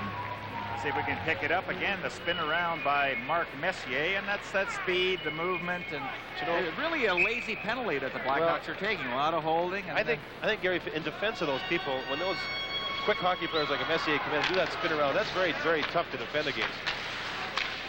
Coffey looking for Messier in the corner. He couldn't control it. It comes back to the line and bounces away from Coffey. And Fuhr is forced to make the save. Coffey chased back into his own zone by Gardner. Gardner fighting for it along the boards. He comes up with it. Still has it. Plays it back for Patterson. Patterson finally is checked by Huddy. And Anderson has it for Edmonton. Ken Anderson has scored the first goal of the game. Coming in across the line with Messier, who has the puck. Messier tried to slide it back to the point. It was knocked away. Comes to Napier. Napier tries to go to the point to Coffey, who is racing in. It slid to Bannerman, and he holds it. Rory Bannerman, as I said before, having trouble with some stomach muscles, plus the fact of his dehydration. He takes tablets called thermotabs, and he said, in fact, he was telling me just before game time tonight that he takes 5, 7, 8, sometimes 10 of them, even during the game itself, and he drinks all kinds of water. That dehydration has become a major problem in Murray Bannerman's career, but he fights it. He said that overtime game in Minnesota, it didn't bother him, and he said the result of the taking those tabs. Well, he's going to have a problem right now because number 27, Messier, or Semenko, is out there and just watched him head directly in front of Bannerman. Huddy for Gretzky. He tried to get it back to the line to Huddy, and it was picked off by Ludzik. I think, Gary, you talked about Semenko being in front of the net. It's a 5-1 game. It's almost time for Bannerman to get the lumber out and at least let Semenko know it's game one. If you're going to stand here the rest of the series, you're going to pay for it. Huddy pinching in from that point almost broke up the play as Ludzik was attempting to clear it. And finally, it is dumped down the ice, and it also produces a whistle. Of course, you never did anything like that, did you, with the lumber? Of course not. I wouldn't do anything illegal. You're not supposed to do things like that. Gary Curry, he feels he didn't play that well thus far in the playoffs, but things are coming around. He certainly had his good movements during this hockey game. He's a good athlete all around. Twice won an event called the Bermuda Cup in Finland, which is a tennis tournament between all the celebrities and athletes, excluding tennis players from the country of Finland, and he's won it handily 2 years in a row. Just a good all-around athlete. Well, he still gets his shots in net because going into this game, he led the team with 34 shots, so you know that he's going to be at the right spot, getting that feed from Gretzky. Curry has it, drops it back for a Huddy. Huddy tried to center it, and it was cleared by the Chicago Blackhawks, picked up now by Troy Murray, and Murray trying to fire it on the left side, put it over the glass and out of play. You know, one thing that we always talked about is how do you stop a team with a lot of speed? I think that the responsibility for the forwards comes to the forefront. You really have to stay right beside your check, get in front of them, and don't allow them that skating room. And that's something that I think the Blackhawks have to try and do because they can't skate open ice with the Edmonton Oilers. Well, Gary, one thing that the coaching staff of the Oilers realize is that most teams in the league try to clog up the middle of the ice now. Now, what Edmonton's done is they've realized that, and they coach their club to go to the outside. It's been very apparent during this hockey game. They've done it. They've made the other team take penalties. They've beaten the other team to the outside. Just super fashion. They've done the job. And the coaching staff, give them credit to the Oilers. They've certainly coached them properly in that fact. I mean, you look at Montreal, the way they play, they clog up the ice as much as possible. Teams don't react to it well. Edmonton does. Curry in across the line with just 5 seconds remaining in the penalty to O'Callahan. Back to Gregg, a shot. It's deflected, and Bannerman down on his knees makes the save. And here's where you see when the defenseman like Doug Wilson or Keith Brown with that experience being in front of the net, doing the job. Here with another deflection towards Bannerman. He's had all kinds during this period. Watch it in front as the puck's deflected just before it gets to the goaltender right there, Bannerman. You see the puck slide underneath him, but nobody around the person that deflected the puck. If Keith Brown was there, he's the type of player that's tough in front of that, a very strong defenseman. They need that experience to clear people out. Well, that ultra slow motion again. You know, that was used last year in the NFL playoffs and also in the Volvo Tennis Classic. I remember seeing it with McEnroe and Lendl playing. Quite an exciting piece of equipment. The way McEnroe served it, you need a good machine like that to be able to see the tennis ball. 8:03 the time left in period 2. 5-1 is the score. The Oilers leading in game 1 of the Campbell Conference Final. Savard controlling it, takes the shot. He missed the far side. DuPont at the point, unable to keep it in. Here's a 2-on-1. Lindstrom with McClellan.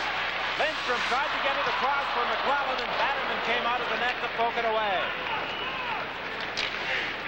Great opportunity there for the Oilers to add to their 5-1 advantage. Now it's brought back by Ben Wilson for Secor. Secor winds up. His shot deflects high off the glass. Savard spun around, tried to center, broken up, and the Oilers come back again, led by Lindstrom. Drop pass for Hunter. Hunter is knocked off the puck by Ben Wilson, and it's picked up by Larmer. That last shot by Secor, you saw him delay it, finally shoot it. He wanted somebody in front of the net. He knows he's not going to score from that far out. Savard took a shot high and wide. Picked up off the boards, into the center ice area for McClellan. Coffey catching up on the play, so is Hughes. Hughes breaking for the goal, and he was effectively tied up by Bergevin and couldn't get a shot away. Bob Murray back of the net with 6:46 remaining in the second. 5-1. The Oilers leading. Trying to get it out again. And this time Chicago succeeds as Yaremchuk, their only scorer so far, works to the line, still has it. Finally Kozar comes in, checks him, and a penalty is going to be coming up against the Edmonton Oilers. With 6:28 remaining here in the second period, and Edmonton in front 5-1. The enemy. Rain. A mere 1/8 inch can float your car off the road. Thus the rationale for Vector, Goodyear's unique all-season radio. So advanced, its crisscross tread actually pumps away water to help more tire and your car stay on the road. The Goodyear Vector. It simply performs like no other tire in the world. Kozar draws the penalty on the high sticking as Ken Yaremchuk was doing a pretty good job of controlling that puck. And watch that high stick coming up. The helmet goes flying, the glove goes flying. And Ken had his father here this morning watching the Blackhawks, giving a little encouragement to the Blackhawks. They need more than that right about now. So the Chicago Blackhawks hold the man advantage, but Coffey wheels out of his own zone. He can fly. For Messier, winner of the Conn Smythe Trophy, is the outstanding playoff performer last year, with Gretzky, Coffey, and Huddy killing off his penalty to Yaroslav Kozar. Troy Murray back to the line for Ben Wilson, over to the other side for O'Callahan. He tried to slide it to Lysiak at the side of the net, attempting to deflect it. A shot, and in front of the net, Sutter unable to deflect that blast from the point by Ben Wilson. Wilson gets it again. He winds up. A shot right on. Loose puck at the side of the net. Sutter tried to dig it up and put it out high, but there was no room. Now it's Messier breaking out. Huddy trying to catch up with the play. So is Coffey. Coffey gets it over to Huddy, and it's intercepted. There was a case of the Oilers perhaps getting a little too fancy. Secor into the slot for Larmer. It bounces back to the line. Bob Murray with a drive high and wide. Savard Tried to get it back to the point, broken up, and Edmonton comes out. Gretzky and Curry. Against Murray for Curry, scores!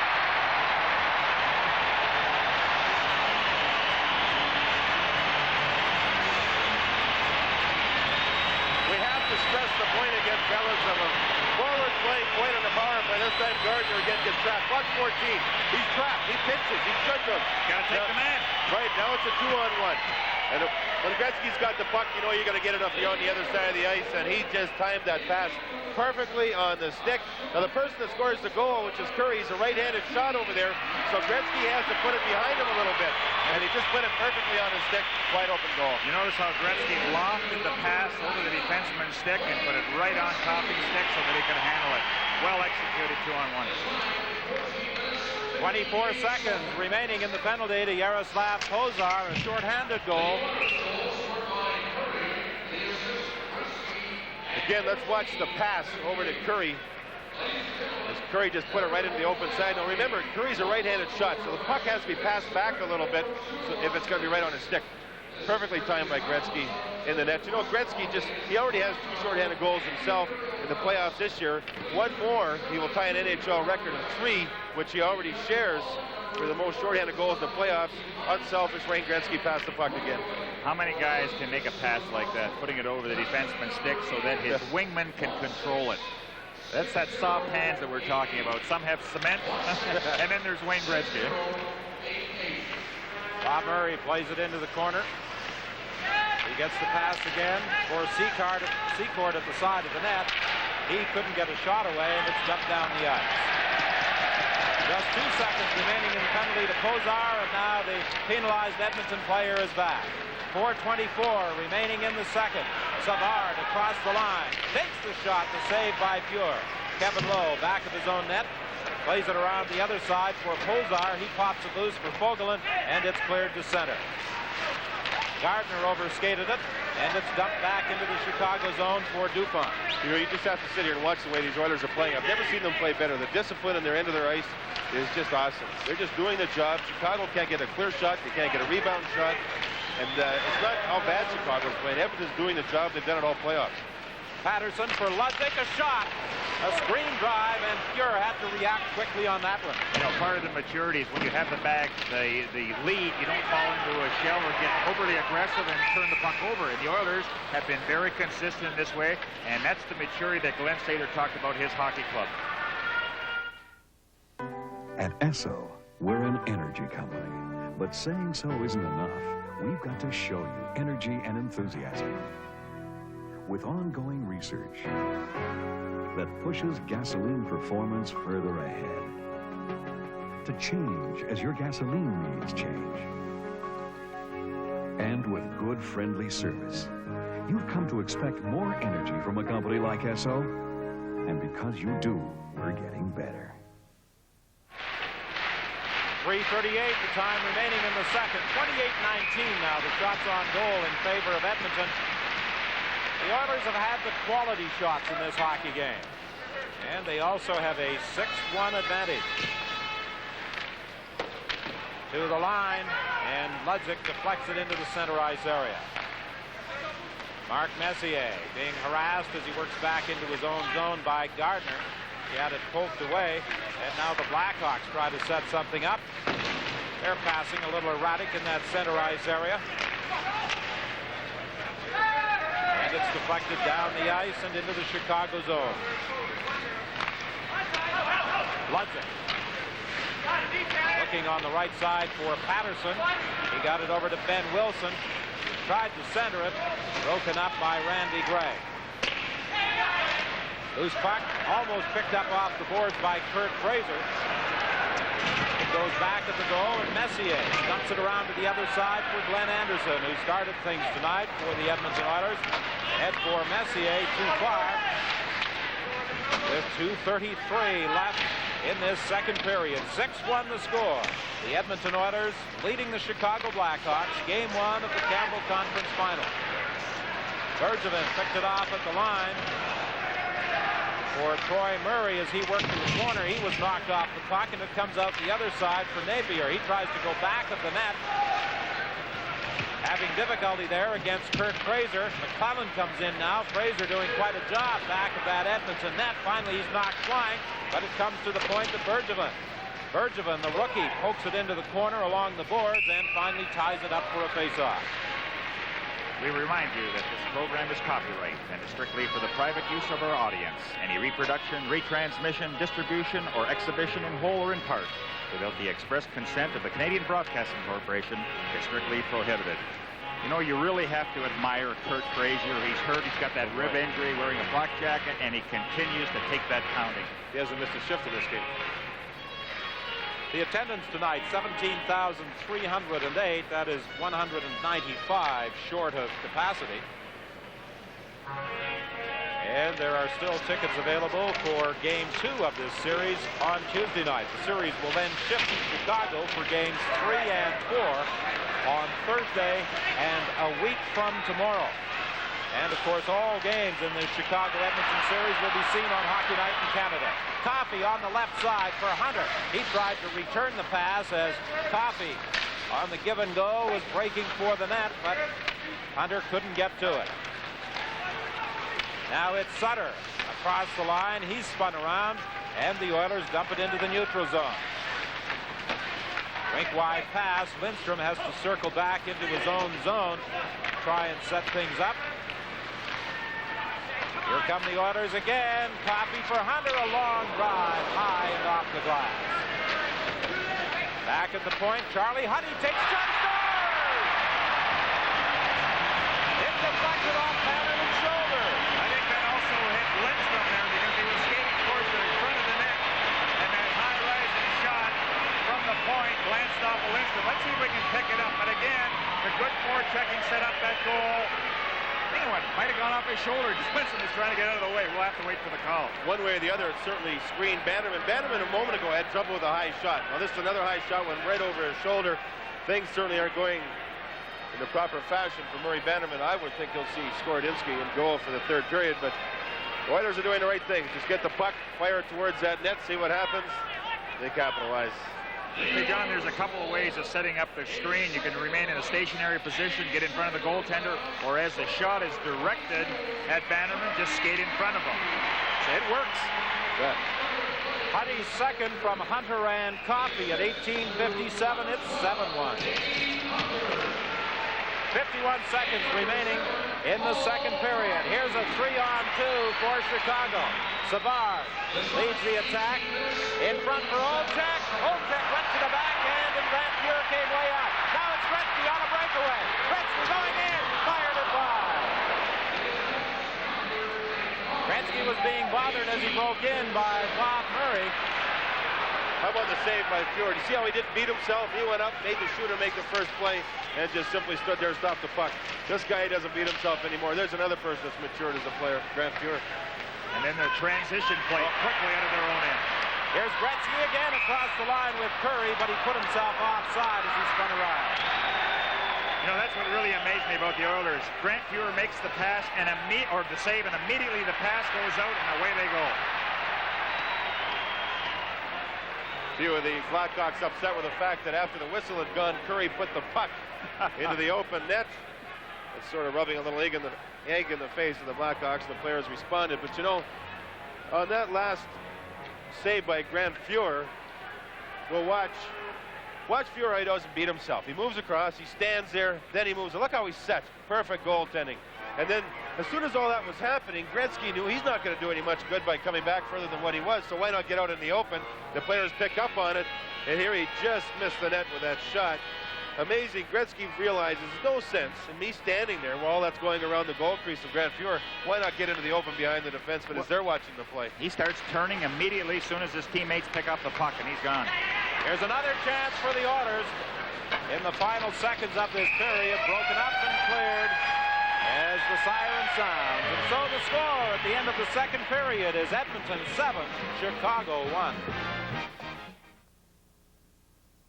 If you're planning to buy furniture, appliances, television, video, stereo, the biggest sale on earth is on now at all Brick stores in North America. The Brick store-wide, chain-wide madness. Check our full-color flyer and buy this Fisher 60-watt complete audio system with dual dubbing stereo cassette deck, 5-band graphic equalizer, and vivid 90-watt loudspeaker system, just $5.98.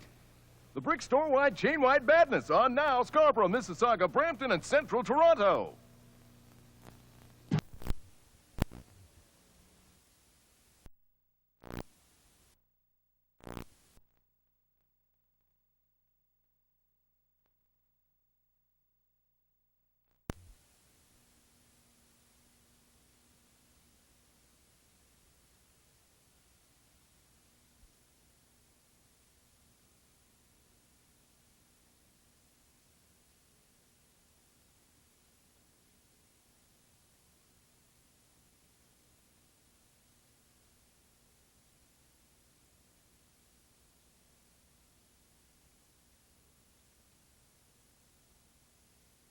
Furniture, appliances, television, video, stereo. The biggest sale on earth is on now at all Brick stores in North America. The Brick store-wide, chain-wide madness. Check our full-color flyer and buy this Fisher 60-watt complete audio system with dual dubbing stereo cassette deck, 5-band graphic equalizer, and vivid 90-watt loudspeaker system, just $5.98.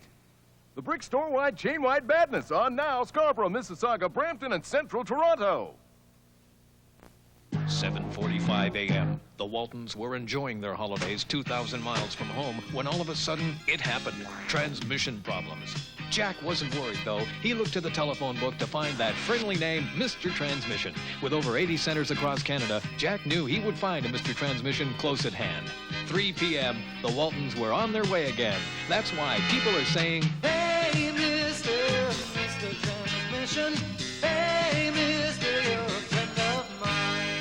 Jim Bain talks about saving money on his two cars with Allstate's two-car discount. I did save money with Allstate's two-car discount, but as you can see, the two cars are kind of gone right now. My wife, well, she went shopping. The kids went shopping, too. Of course, you know how that can happen, boy. The minute you shoot a commercial on your front lawn, everybody goes shopping, but they'll be back. Contact an Allstate agent about the two-car discount. You're in good hands with Allstate. You know, I swept this entire driveway this morning, and then they take the cars. I adore my 64, my Commodore 64. I sing with it, write with it, figure my path of flight with it, my Commodore 64. I rate with it, create with it, telecommunicate with it, my Commodore 64. Now, for under $250, you can buy a Commodore 64. For complete details, see your authorized Commodore dealer. I adore my 64, my Commodore 64. CBC News with George McLean. Here are tonight's top news stories. The Bonn summit is over, and for the first time in years, the 7 leaders emerged divided. Their split is over when to open new trade talks. French President Francois Mitterrand wouldn't go along with early next year as a starting date. Mitterrand is worried that French farmers would suffer the most if certain agricultural trade barriers were dropped. A jury in Montreal says Thomas Brigham is guilty of first-degree murder. Brigham was charged after 3 French tourists were killed last September in an explosion at Montreal Central train station. He already plans to appeal.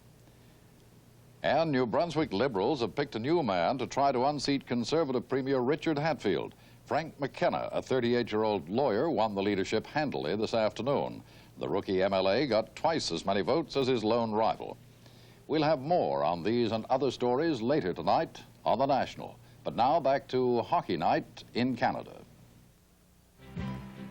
Gary Curry had 2 second-period goals for the Oilers. Charlie Huddy scored his second of the night and of the playoffs. Mark Napier chipped in with 1. Oilers scored 4 times in that period. And now, on the Hockey Night in Canada playbook, to dissect the goal that got the second-period onslaught started, here's Howie Meeker with Chris Cuthbert. Well, whenever the Edmonton Oilers are rolling offensively, you're sure to see Paul Coffey, Jari Kurri, and Wayne Gretzky in the scoring summary. And Howie, they all combined for a great goal to get this second period off to a flying start for the Oilers. All right, folks, all you people at home, you hockey experts, was this a planned goal? Was it a planned goal or was it an accident? Okay, it's Curry's goal. Here you'll see Chicago shoot it in. It goes around the boards and Huddy picks it up. And Huddy will throw it in behind the net and he'll give it to Coffey.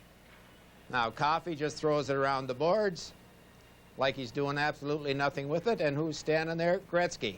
Gretzky makes a great interference play and a great pass. Curry goes in, and Bannerman should be backing up, and he puts it high over the left-hand gloved hand, right into the net, all kinds of room in the short side. Shouldn't have been. I just couldn't believe that was an accident. I have been here in Edmonton the last 3 or 4 years with Curry and Gretzky and Coffey and the great hockey players that they have, and folks, they scare me sometimes with their physical skills, and their mental skills are just as good.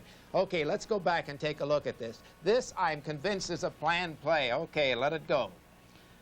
Now, it's shot in the boards and goes around behind, and Huddy picks it up. Just stop it right here. Look, here's Gretzky, I think, and see where he's going, over here. And I just can't understand why he does unless it's a planned play. Huddy picks up the puck, and he does what he should do, puts it behind the net. Now, stop it right here. Everybody starts to think on the Chicago team that the play is going this way, which it is, and it's going to come out this way on that side. Now watch.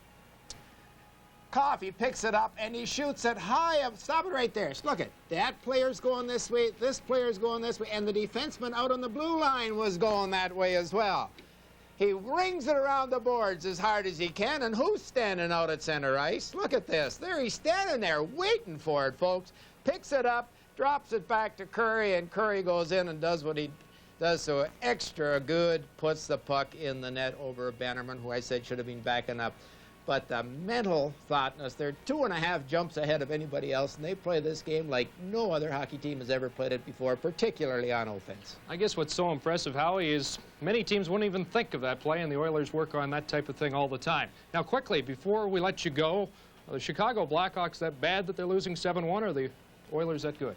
Well, they're not playing well, let's face it. They're not getting great goaltending. They lost their 2 best defensemen. The Oilers are playing well, and what it's going to take, I think, is every Chicago Blackhawk in top shape mentally and physically and playing as hard and physically as they possibly can to make it a series. And they're going to have to get excellent goaltending.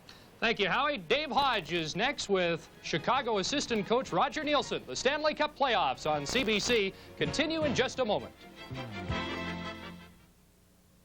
Toronto. We've got the best-built cars and trucks in North America, and we want you to compare our cars and trucks to anything made anywhere by anybody. How about you, Hank Alisic? I get a kick out of this one.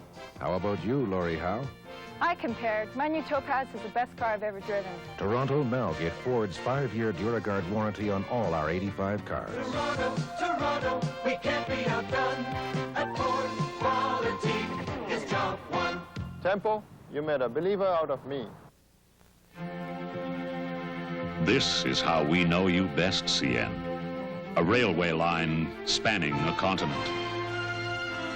But now, CN, you've gone to sea. Our voices ride the microwaves between your satellites and towers. You're profitable, sure, and that we like. Because today you help to build business for Canada, here and overseas. You modernize our offices. You've taken to the roads. You run hotels, develop land. You are Canadian, CN. Efficient, non-assuming. Each part of you supports the whole. The whole supports each part. And when we look at you, and all you do, CN, we know who you're in business for. It can be a beast, the house that needs to be painted. That's why Canadian Tire is introducing Mastercraft Premier. With hundreds of colors to choose from, it can turn frightening walls into works of art. And the beast won't rise again for a long, long time because it lasts. New Mastercraft Premier from Canadian Tire. There is no better choice in paint. It's the beauty that can truly tame the beast. The right choice for paint has never been so clear. It's 7-1 for the Oilers over the Chicago Blackhawks in the second intermission at the Northlands Coliseum Game 1 of the Campbell Conference Final. A year ago at this time, Roger Nielsen was studying videotape of Edmonton's opponents, which I guess means you weren't watching the Oilers too closely. But I must ask you anyway, could you bring some tips to the Chicago cause, having been at all close to the Edmonton scene? Can we talk about baseball tonight, Dave? We tried to prepare our team on the basis of Oiler weaknesses. I think they all knew how good the Oilers could be, and we went through the series with LA and Winnipeg, and thought we had a few things that maybe we could take advantage of, but saving them for game 2, right? We're saving them for later in the series. Look, if the Hawks go out and play hockey and the Oilers go out and play hockey and nothing else is any different than it was in the regular season, Edmonton's going to win. You and I both know that. Do you have to try little things to upset them, and do you have to win all those little things to have a chance? Well, I think there are nights that the Oilers are going to outskate you and outshoot you and outplay you, and tonight's one of them. But in the first period tonight, the Oilers out-hit us and outworked us. And that shouldn't have happened. I mean, we just came through a real intense series where we were working every minute of it or we wouldn't have won it. And I don't know whether, you know, it's a whole new series and it was a bit of a letdown, or whether it's stage fright or what. But, you know, we've had an awful game, and maybe if we're going to lose, maybe that's the best way to do it. How does the team react? How has the team reacted to all the talk of an Edmonton sweep? I mean, you come into this city and nobody even talks about will it be close, let alone who's going to win. That is assumed, and everybody is asking 4 or 5 games. Can you work on that and work it in your favor? Well, we're trying to. And Pulley, you know, made it very clear to the team this morning at our meeting that we're good and we deserve to be here. And if we all think we can win, then we can go out and do it. And one game doesn't make a series, and probably the Oilers are going to blow you out one game in the series, and let's hope this is the only one. I know you and Bob Pulford and the Blackhawks in general have great confidence in Murray Bannerman and feel he has been a backbone all season long, but is this the time to tell him to take a rest and get no more punishment on this evening? Yeah, I think Pulley's going to put Scoro in, and Murray has played a lot of hockey, and against Minnesota he faced a tremendous amount of pucks, and so it's a good chance to rest, and I'm sure Pulley's going to do that. Thank you, Roger. Good luck in the rest of the series. Coming next is replay live on CBC. This is Hockey Night in Canada and the Stanley Cup playoffs. This is the Lawn Boy Supreme, powered by an engine designed to last 50% longer than most other lawnmower engines. This Lawn Boy can do the work of 5 lawnmowers. It cuts, side bags, rear bags, mulches. It'll even shred leaves. Summer after summer, year after year, the hard-working 5-in-1 lawnmower by Lawn Boy. Lawn Boy. As time goes by, you'll know why. Hey, you want to know how to make a car sing? Well, after you wash it, just get out the old Armor All. First I do the tires. Makes them look like new again. Then I do the bumpers. Makes them look like bumpers again, yeah. Then I do the dash, the door panels. Then I hit the hoses. And when I'm finished with Armor All, this car is the envy of the entire living world. And then he does his car. Company car. Second by second, hour by hour, day by day. When you save at the Continental Bank, time is on your side. Because whatever savings account you choose, you'll earn interest on all your money every day. And no other bank can say that.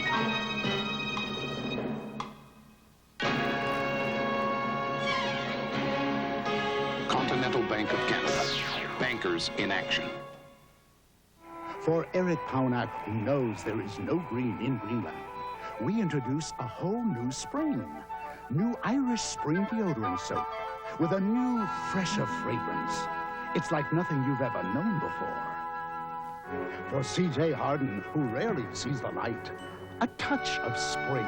New Irish Spring with a richer, thicker lather. It's like nothing you've ever felt before. We've put more spring into New Irish Spring. Stanley Cup Replay, brought to you by Apple Computers and authorized Apple dealers throughout Canada. Who knows where Edmonton's scoring binge will end tonight, but here's where it began at the 5:48 mark of the first period. A nice move by Mark Napier. Good pass to Glenn Anderson, who scores to make it 1-0, and the Oilers built the lead to 5-1 by the midway mark of the second period. And then shorthanded, Wayne Gretzky to Jari Kurri made it 6-1. That's at 14:58 of period number 2 with Pozar in the penalty box. With 1:03 remaining in the second period, Charlie Huddy, who had scored his first goal of these playoffs in the first period, adds number 2, and it floats past a surprised Murray Bannerman. 7-1 Edmonton after 2 periods. Stanley Cup replay, brought to you by Apple Computers and authorized Apple dealers throughout Canada.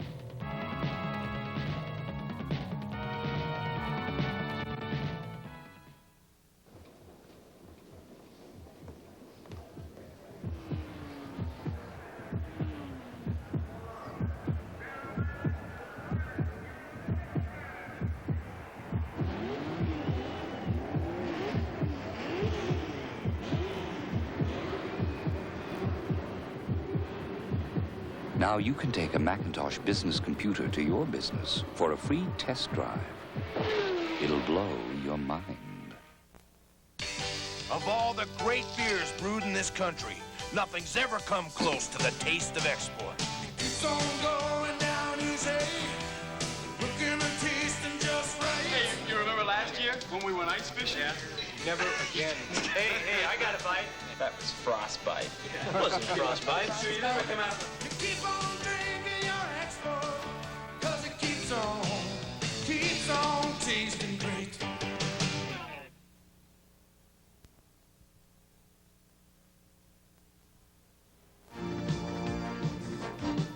Be with Hockey Night in Canada on Tuesday for game number 2 of this Clarence Campbell Conference Final between the Chicago Blackhawks and the Edmonton Oilers. 7:30 Mountain Time, 9:30 Eastern Time. The Hawks and the Oilers as the tradition continues on Hockey Night in Canada.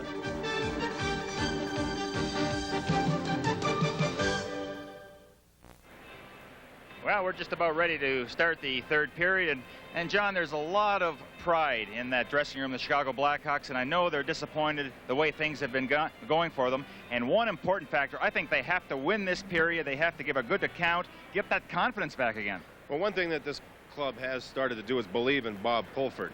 Now, they were down 7-1, and still their entire bench was standing up on their skates. They were trying to cheer one another on. They just aren't doing things out there. Roger Nielsen said it quite well when he said they were being out-hit and outworked. But maybe the goaltending change, putting Skorodinski in there is going to be interesting. I like to watch this guy play because you never know what he's going to do. He's almost like a Mike Palmateer was, only he catches with the opposite hand. Very erratic, but he seems to get the job done. Sometimes that can spark a club. Maybe that might plant a seed in Pulford's mind as to what's going to happen for Tuesday's game. Okay, so you put Skorodinski in, get him a little work. How about Glenn Sather? Why not give Andy Moog a little work? I don't doubt that whatsoever. Now, he has only played a few minutes in the entire playoffs. He had problems with both his knees.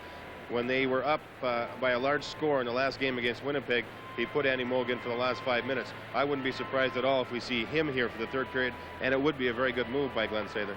Well, one thing for sure, you know, the Blackhawks, they have to keep playing. The one thing that they don't want to do is just play this last 20 minutes without any intensity, go through the motions, because believe me, a lot of times that carries over to the next game. Well, sure it does, and it's a series. That's the important word when we start talking about this third period coming up. It's a series. They need their players to go out there and just try and get some things going. Denny Savard hasn't been too much of a force out there. He's got to learn, maybe try and watch some defensemen, pick something up. Am I going to be able to go to the outside of Charlie Huddy, or am I going to be able to go to the outside of another defenseman, Greg? Try different things.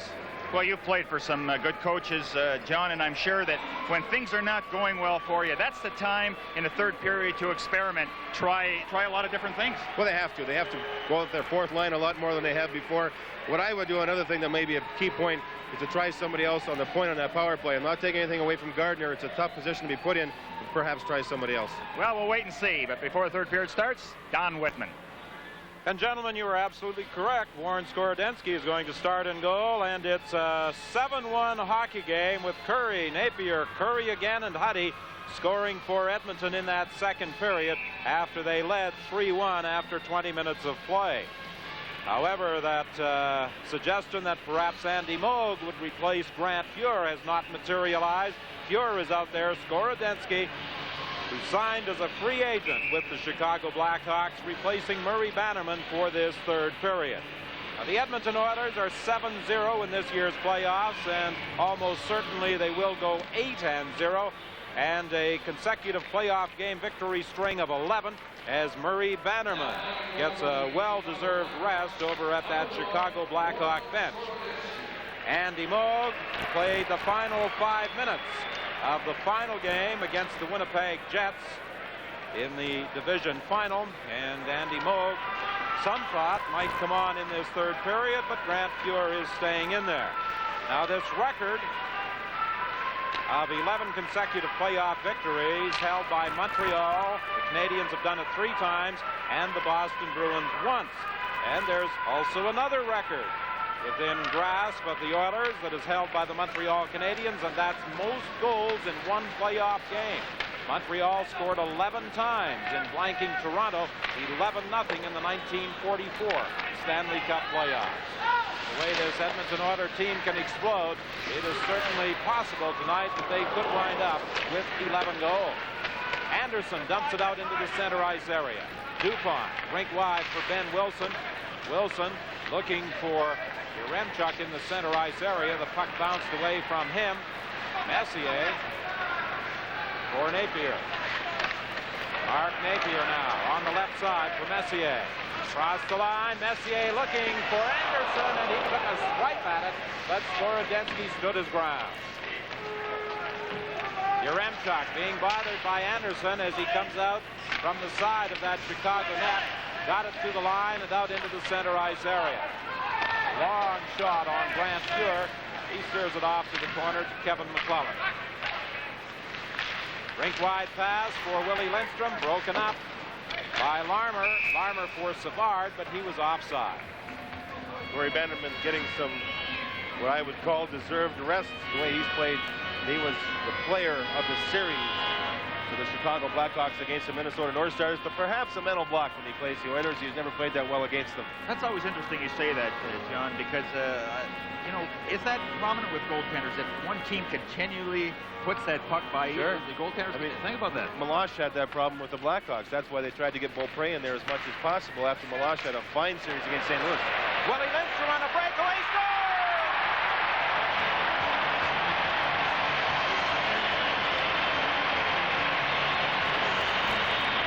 Now, I told you that Skorodensky was a bit of an erratic goaltender. He guesses this time. Lindstrom just simply pushes the puck by him. Good breakout pass. 2 good passes. Melnick and Gregg move it up to Lindstrom. Now watch Skorodensky. See where he was at first? He tried to give him that side on the glove side, then he was too slow getting back. See him jump and dive before he makes a play. Look at the puck just simply shoveled underneath him as he guessed and guessed wrong. And that's his style, folks. He's a real guesser in there. Melnick took a shot that was knocked down by Larmer. Larmer having problems getting out of there. Hunter working against O'Callaghan in the corner. Larmer comes back to help out. He's tied up by McClellan. Brought out now by Savard. Savard tried to put a move on Randy Gregg, but the Edmonton defenseman managed to poke it away from him. Gregg and Melnick drawing assists on Willie Lindstrom's first goal. Now Gretzky across the line. He drops it for Hunter. Hunter cutting around Bergevin. Slides it to the goal mouth. And Skorodensky was down but poked it away. Exciting moments for Warren Skorodensky early in this third period. Here's Wayne Gretzky back to the line for Curry. For Coffey, back to Curry. Coffey gets it again. Coffey for Gretzky, fakes the shot, now moves in and lets the blast go high. Warren Skorodensky's fun to watch goal. You said some exciting moments for him. He makes moments exciting because he plays that style. He's all over the place, and I kind of enjoy watching him play. I certainly wouldn't teach a youngster to play like that, but he loves to play crazy goal. The Flyers had a guy like that, Doug Bell, and called him flip and flop all over the place. Skorodensky's save percentage this season was terrific, though. He had a real good year for the Blackhawks. A 2-line pass, whistle down with 17-18 remaining in the third period. 13-letter word for profits. Time on your hands, Grouper? Finished a little early, Chief. Process the Alberta orders. Done. Qualified the Manitoba leads. Done. Made that big Halifax sale. All done, thanks to telemarketing, the best of technology. With the warmth of personal contact. So, the word for profit is? Telemarketing, of course. Grouper, take the rest of the day off. Thanks, Chief. Telemarketing. Today's way to operate. The face-off just inside the Chicago line. Gardner against Krushelnyski. The Edmonton center gets the draw. Vogelin shoots it in. Hozar trying to pick it up off the boards against Murray. He was tied up by the Chicago defenseman. And Jerome Dupont feeds it to Patterson. Into the center ice area for Ludwig. Ludwig a drop pass. Gardner has it into the slot. He fanned on his shot as Vogelin was sliding out the block. Kept in by the Hawks. It goes loose back to the net. Vogelin couldn't catch up with it. It goes to the other side. And finally it's dumped down the ice into Chicago territory. 8-1 is the score. Edmonton in front. 16:36 remaining in the third period, and this is the first game of the Campbell Conference Final. Hozar with a quick release on the pass from Krushelnyski. Hozar gets it again. Taken in against the boards by Savard. Hozar still has it. Trying to slide it out front. A backhand shot hits the side of the net. And finally it's cleared by Chicago. That series in the corner with Hozar had the puck. That demonstrates how strong this Czechoslovakian is. Very, very, very well-conditioned athlete. Hadn't played all that much this season, but he's in such great shape, so strong, that he's a very valuable addition, especially against the boards into the corners. Broken up at the line. O'Callaghan almost lost it. Now Savard starts back. Savard puts on the brakes, waiting for someone to catch up with the play. He spins around, and a back pass goes to the corner. Kurt Fraser hides it in front. O'Callaghan had been knocked down, and the Oilers come back.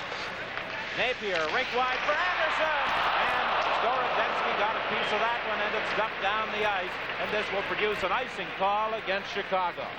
Another great chance for the Edmonton Oilers. Live on CBC Hockey Night in Canada. And the 10th anniversary Winterio. And in acclamation of celebration, here to sing the bonus hit of the decade, the fabulous Plymouths. 6 million bonus dollars for weeks of fun.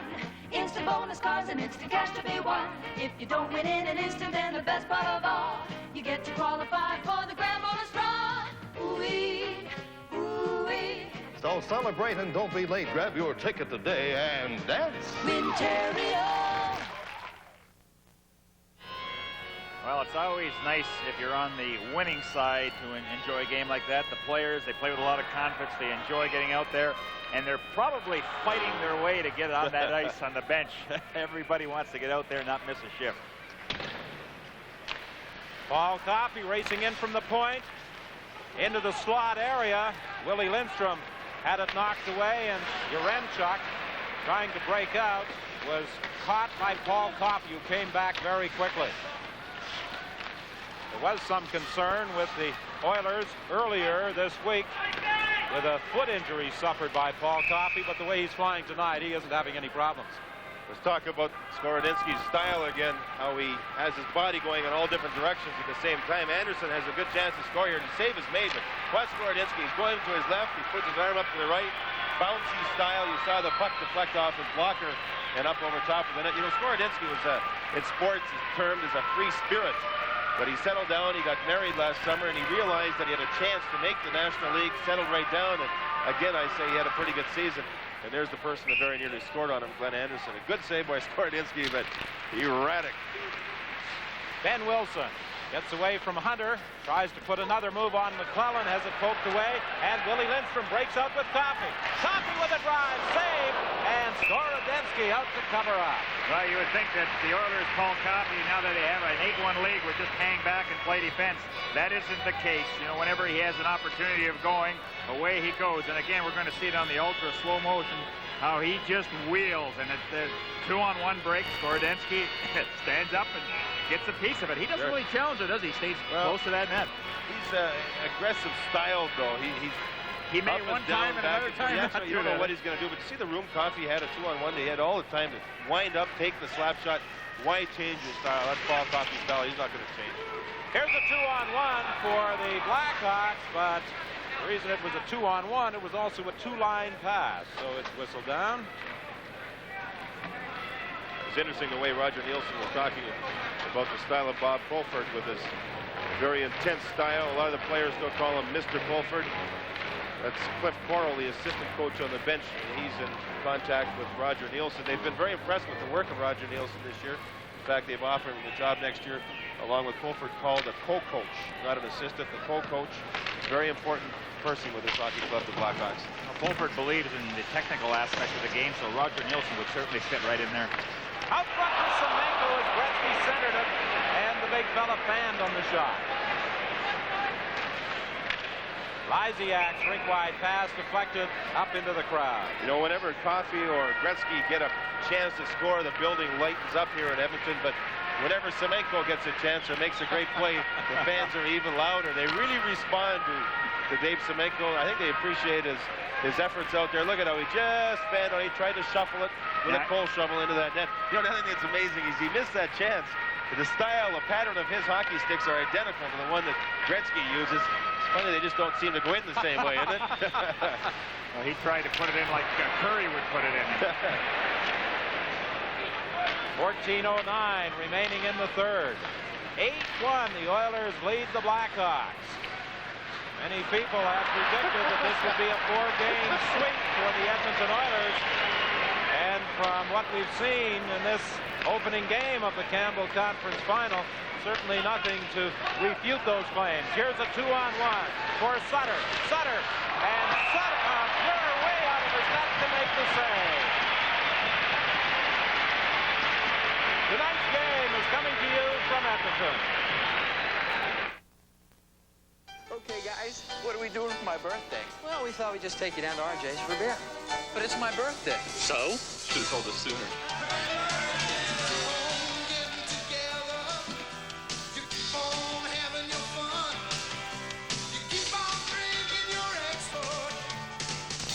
Thanks, guys. I love surprises. That's great. RJ, bring him the bill. Nice. keeps on teasing great.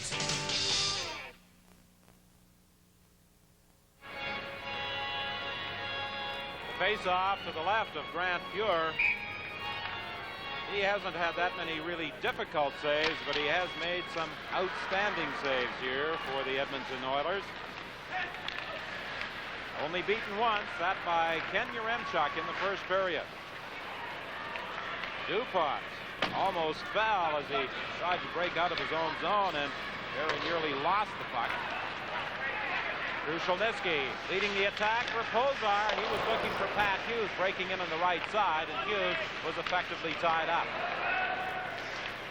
Don, he was tied up. That was Gardner that came back. A real good back-checking effort. He got there just in the nick of time, but he put his head down, pumped his legs, got back, and just made a nice play at the end. Melnick from the point keeps it in.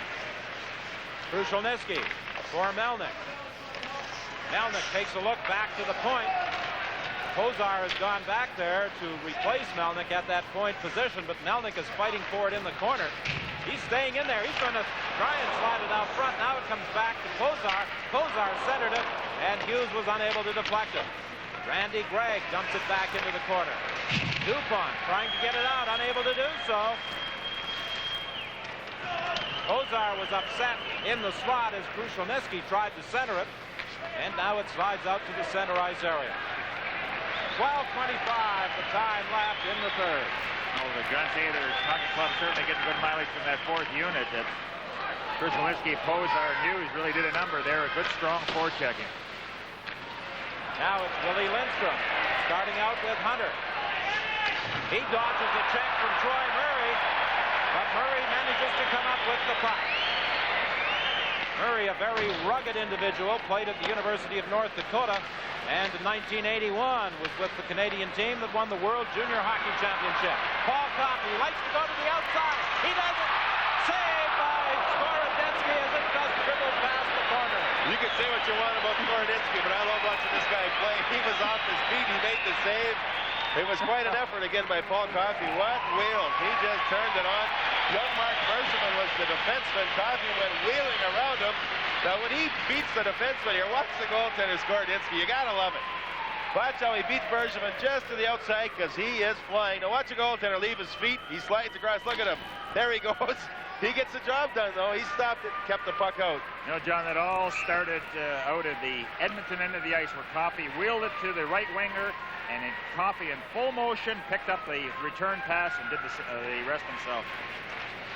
Well, with our ultra slow-mo, you saw how that puck just dribbled past the corner after Skorodensky got a piece of the shot by Paul Coffey. Charlie Huddy fighting in the corner with Secord and Savard. Back to the line. O'Callaghan with a shot saved by Fury. McClellan along the boards. Gets it out for Coffey. Here's a 3-on-2 break with Willie Lindstrom. Lindstrom drops it back. Coffey for Hunter. Hunter unable to get a shot away as he was tied up. And it winds up in the mesh at the back of the net, producing the whistle. 11:01 is the time left to play in the third period. There's one guy in every block with the perfect lawn. His secret? Golf green with CIL's exclusive SCU formula. It gives quick green up without burning. A closer look shows how the SCU, with its 3 special protective coatings, slowly releases nitrogen to feed your lawn for over 2 months, long after many other fertilizers have quit. This spring, insist on CIL lawn food with SCU.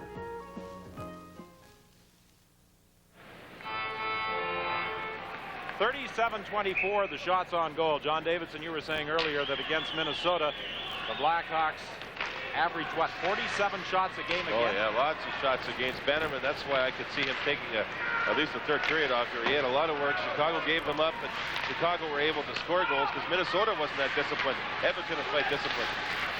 Yaremchuk racing after the puck in the corner. Unable to poke it away from Kevin Lowe, and it goes to the other side for Fogelin.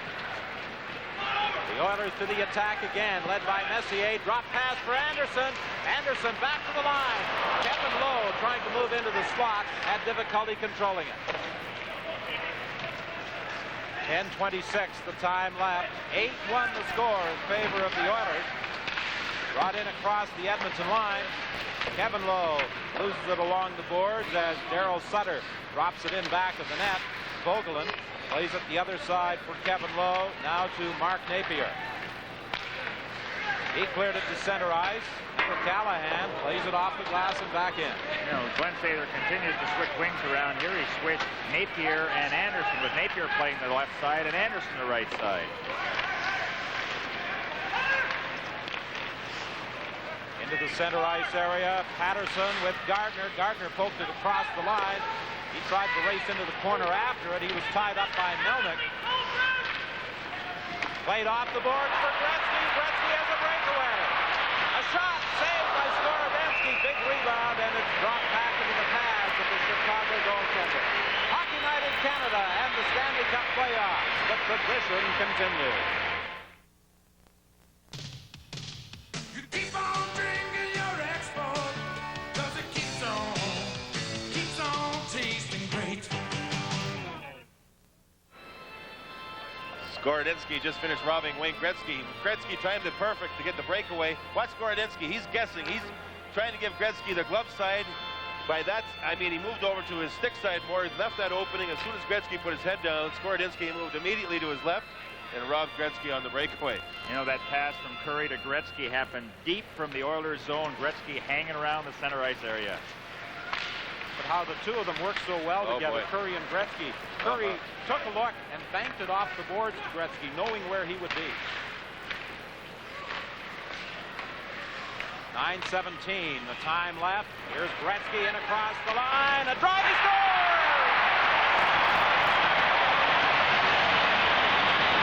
Well, on one play, Skorodensky makes an outstanding save against Gretzky, but never gives Gretzky that second opportunity. And number 99 just wheels it right by him with a slap shot. You notice how the puck always follows Gretzky around? It went past about 5 players and went right to Gretzky, and he just overpowered him. Okay, let's watch the movement of Skorodensky. He's not set. See how he's still moving? His stick's off the ice. His arms were right in tight instead of having everything out. That time he got caught moving around. You said he does things unorthodox. Yeah, very much so. Gretzky just picked up on it. tried to, I think, surprise Skordinsky by shooting it from quite a ways out and shooting it quickly. Skordinsky simply wasn't set.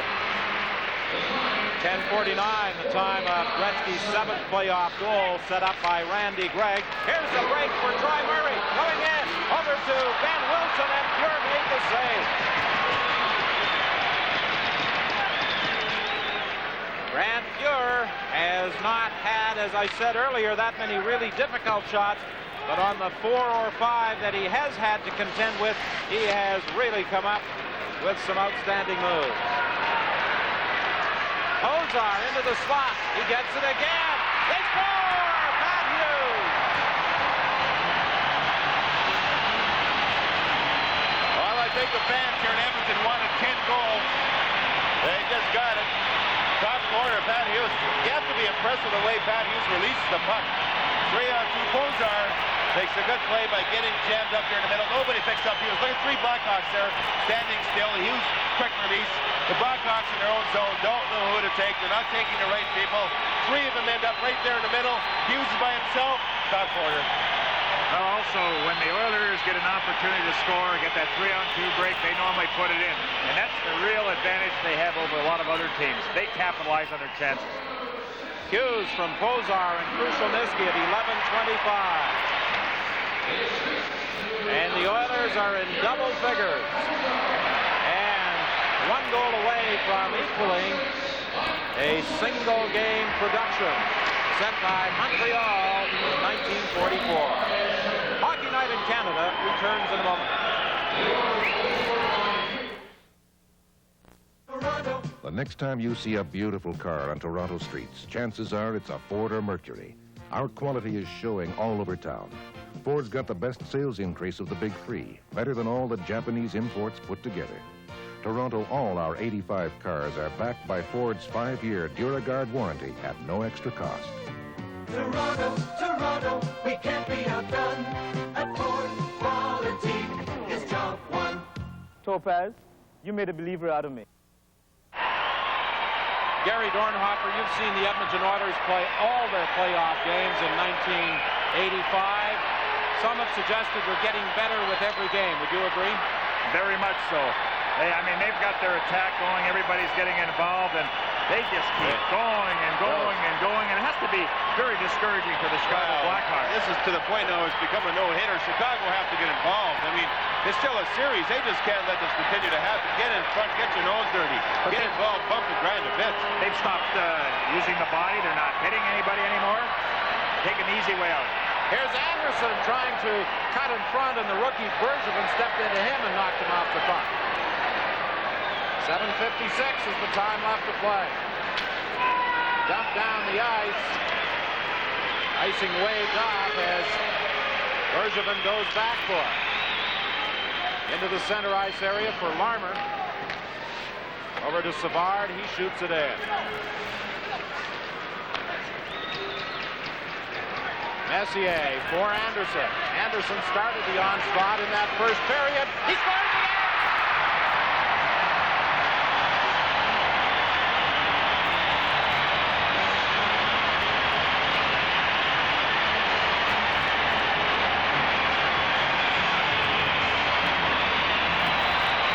Well, you can say what you want about Chicago's goaltending, but it's to the point where these people are coming over. Look at nobody taking Anderson. He's got nobody within 15 or 20 feet of him when he winds up to take the slap shot. Now watch Skordinsky lift up here. He plays his ankle badly here. He lifts up. He's still not set. Watch him lift up before that fucking shot. See how he lifted right up? It's impossible to stop the puck when you're lifting up and you're trying to make a save. But that's not the point. I think in the Chicago zone, these guys are taking the liberties of 10 or 15 feet with nobody near them and winding up for big slap shots. Yeah, but he should have been taken before he even hit the blue line. That's right. And the Blackhawks had men there, but they keep backing in. And that's been the scouting report on them, that they back in all the time, and they're paying for it very severely. Anderson from Messier and Gregg, that last Edmonton goal. We know about the lands you hold, CN, along your railway lines, and watch with awe how you develop them, sharing the opportunity to build towards Canada's financial future, bringing the world of business to us, connecting with the world. And when you bring us in to share your progress, We know who you're in business for. 11-1 with 7:08 remaining in this third period. As we mentioned, those 11 goals by the Oilers equal the most goals by one team in any Stanley Cup playoff game, and that was in 1944 when the Montreal Canadiens defeated the Toronto Maple Leafs 11-0. And another Montreal record equaled tonight by the Edmonton Oilers. This will be their 11th consecutive playoff victory. 3 closing off their Stanley Cup triumph last year, and they've now won 8 in a row, or will win their 8th in a row here tonight. Skirmish involving DuPont and McClellan. Maybe that's what the Blackhawks need right about now. Well, McClellan's an aggressive player. He's one of these types of players. When they had that long layoff between series, he didn't know what to do, so he'd go into the weight room, pump weights as much as he can to try and get rid of some of that excess energy. DuPont, you can see frustration on his face. Tough night for a young defenseman. Well, JD, so much for saying that the Blackhawks, very important to win this third period, as they've allowed 4 goals to the Edmonton Oilers. Again, go right back to the Oilers and talk about their discipline. We've mentioned it numerous times during this hockey game. Grant Fuhrer, I'm sure once this game is over, we'll talk about how easy a night he's had in goal. He certainly appreciates these type of nights, especially during the playoffs. Let's forget this game. What about game 2? What do the Chicago Blackhawks have to do now after a humiliation such as this? Well, they have an extra day off. They've got 2 days off, and that is an extra day to try and be able to talk things out amongst yourselves. It's stolen as Fuhrer stood his ground after Coffey lost it cutting at the side of the net. You know, Fuhrer was already down on that play, and he still managed to get himself across the ice to stop Ludzik. I thought Ludzik had the open net. Ludzik back at the net for Patterson. Unable to center it. Curry dumps it into the center ice area. Callahan is chased back into his own zone by Semenko. He goes rink wide with it, and it's cleared to the center ice area. Gretzky intercepts the pass. Gretzky spins around and tried to play it behind his back for Curry, but it was picked off by the Blackhawks and Bergevin. A lead pass for Gardner across the line. Gardner, slap shot. Fuhrer makes the save and holds on. Grant Fuhrer doing the job. Sometimes when your team gets up by 10 goals like they have tonight, you know you're going to get a little bit more work towards the end of the period. One thing we've noticed during this game, 3 goaltenders have played. They've all got the fiberglass mask, full fiberglass mask. You don't see that much anymore. Gardner gets some room. Winds up, look where Fuhrer is. He knows he can move out because Huddy, C22 above there, he's taking the person out properly to the side of the net. Coffey gave the puck away here. And again, now watch Fuhrer go down here a little prematurely, but he still gets across. Watch him move across again. Up and across. Unbelievable, his athletic skills. I'll tell you one thing, though. You give the Oilers that opportunity, they'll put it in. They haven't had to shoot against Grant Fuhrer either. Sometimes that could make a shooter a little nervous because he has been on the top of his game. You mentioned the athletic skills of Grant Fuhrer. His acrobatic ability is always evident in warm-ups when he's out in the ice stretching and getting ready for a hockey game. Now it's Yaremchuk. Back to the point. DuPont with a shot. It's knocked down. DuPont gets it again. Another shot. A screen drive wide of the net. Tried to feed it back to the point for Ben Wilson. He was unable to get a stick on it.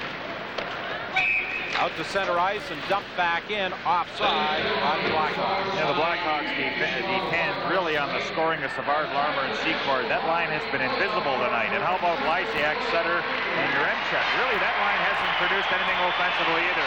And for the Blackhawks to, really get in a series like that, those are the 2 lines that they got to get some mileage from. Gary, you have to talk about the centerman. We showed the feature between the periods of strength down the middle with the Blackhawks. It hasn't been there. They're the catalysts on lines. Things have to be set up by the centerman. They've been basically invisible. I'd say Troy Murray has actually played the best. He's been bumping and grinding anyway. Glenn Anderson with 2, looking for the hat trick, cutting for the net. He fired it just past the far post. One-handed shot by Anderson. He was looking for the far corner as he cut for the goal. 4:18, the time left. 11-1 the score. Back comes Randy Gregg. He has Anderson on the wing. Gregg for Anderson. Anderson had the puck between his skates and couldn't get his stick on it. Savard circling in his own zone. Savard is forced back behind his own net by Mark Napier. Messier also comes in to do some forechecking. Lead pass for Secord in the center ice area. Secord, long shot, big rebound off Fuhr, and Paul Coffey comes back. Coffey played it for Hunter, went off the boards back into the Chicago zone. 3:32 left in the game. 11-1. The Edmonton Oilers running away with this one to destroy the Chicago Blackhawks in the opening game of the Campbell Conference Final.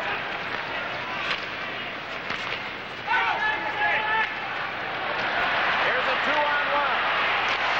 McClellan fired it wide, and it comes off the boards all the way up to center ice. Now the Blackhawks bring it in.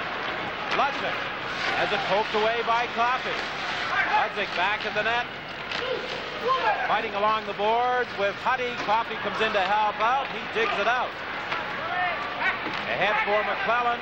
McClellan across the line, working against Bergevin, trying to feed it back into the slot, and it's deflected by the Blackhawks. Ludwig has his pass knocked down at the line by Huddy. It was knocked down with a high stick with 2:37 remaining in the third. When it comes to feeling young, a lot of it's up here. 3 years ago, Maurice Richard said goodbye gray hair. Hello, Grecian Formula 16. It was so easy, remember? Grecian's as easy to use as water. Works for any color hair. The change was so gradual and looked so natural, no one even noticed. Today, I still leave a touch of gray. The wife likes it. Hey, Richard, 2 minutes for looking so good. Look as young as you feel with Grecian Formula 16, liquid or cream. With a score this lopsided, it appears that Bob Murray's had most of the third period off. A smart play by, I think, the coach Pulford. Give him a little bit of rest. And also for Mark Bergevin playing in his first playoff game here. He's had a lot of ice time. Long drive by Olczyk. That went high and wide. Pass for Semenko. He's breaking out with Gretzky. Semenko working to the corner. He falls and loses it to Bergevin. But the fans react at Northland Coliseum each time Big Dave Semenko touches that puck. Very definitely one of the most popular players wearing an Oiler uniform. Curry slides it back to Kevin Lowe. 1:54 remaining. Ahead for Semenko. Semenko flips it back behind his own net. One thing about the Blackhawks, they'll have a couple of days to regroup and really talk about this game tonight. Urenchuk out front to Troy Murray. They score. On this play, fellas, we talked about discipline all day to the Oilers. Dave Semenko goes back with the puck. Dave Semenko's got control of it, fired it back, and then the Chicago Blackhawks took over. Watch him. In front, Murray just puts it in the open side, but Semenko had the puck up by the top of the circle. He went back with it, a bad pass. Take the puck and throw it out. Still a meaningless goal, basically, in this hockey game, but one of the few times Edmonton weren't aware of what was going around. You saw both Lowe and Fulton chasing the puck. You know how close Grant Fuhr came to getting that one? By a whisker. He was there. Troy Murray, his third of the playoffs from Urenchuk at 18:22. 11-2 the score with 1:20 remaining. Randy Gregg back into his own zone, dumping it up along the boards into Chicago territory. Urenchuk has figured in both Chicago goals, scoring the first and setting up the second. A pass off Secord, bounces into the Edmonton zone, then is cleared. Anderson tied up by Ben Wilson. Savard working to the line as we move into the final minute to Secord. Secord puts on the brakes, is spun around by Randy Gregg. The two of them bump as it goes to the corner. And now Anderson pokes it free to Messier. Napier trying to catch up with the play. Messier in back of the net. It bounces up around the boards with 35 seconds remaining and is dumped down the ice. And the Blackhawks, as they attempt to regroup for Game 2 on Tuesday night, have to be concerned about two of their defensive stalwarts. Doug Wilson, who did not rest. Anderson with a shot, hit the post. And Keith Brown, who was injured in the first period. What a shot from in that slot area. There's a defenseman went down to block it. Skorodenski had to look for the shot being up high over top of O'Callahan. And the puck did come up over top, and the goaltender, that's a little bit of communication with their teammate. Watch O'Callahan go down here. Bergevin go down, I believe. And the slap shot's going to be taken. There's O'Callahan going down. It comes up over top and right off the goal post. What a blast. You know, the Oilers have always had time to execute their plays. They haven't been harassed by the Blackhawks at all to force their shots. Hutton with a shot high off the glass. 13 seconds remaining now as Pozar goes back into his own zone. Over for Huddy. Huddy almost lost it to Gardner. And the final score is going to go into the books as an 11-2 triumph for the Edmonton Oilers. Well, every player on the Chicago Blackhawks know they didn't play a very good hockey game tonight. In fact, they were just horrendous. And they're going to do something about it in the next game. As far as the Oilers were concerned, they were awesome. They are at the top of their game, and they put on quite an exhibition of scoring in tonight's contest. One thing these Oilers have mentioned is that they use the Islanders as role models. There you can see not too much emotion, even though it was a shellacking 11-2. They're just happy with the win. They're keeping their emotions masked. Smart way to win it. The final score, Edmonton 11, Chicago 2, and our Stanley Cup playoff coverage continues in a moment. Cooper has always given you the best protection in hockey. Now we've got you covered right down to the ankles. Introducing new Cooper Ruse skates with our exclusive Cooper Comfort Wedge. It supports and locks your heel and ankle into place for a long-lasting, comfortable fit. Because better fit means better skating power and control with every stride. Ask for Cooper Ruse with the Cooper Comfort Wedge. The world plays hockey with Cooper. B.F. Goodrich TA Radios Update. Car and Driver magazine called the B.F. Goodrich CompTA the best performing radial money can buy. Trucks deliver remarkable traction and performance with radial all-terrain TAs. All cars handle better with the B.F. Goodrich Advantage all-season TA. No matter what you drive, there's a TA radial for you. TA radials now on sale at B.F. Goodrich tire centers and participating dealers.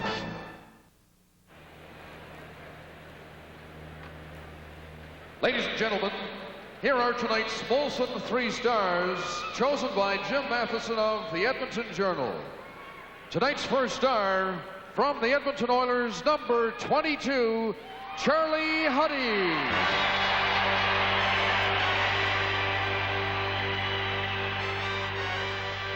Tonight's second star, number 7, Paul Coffey.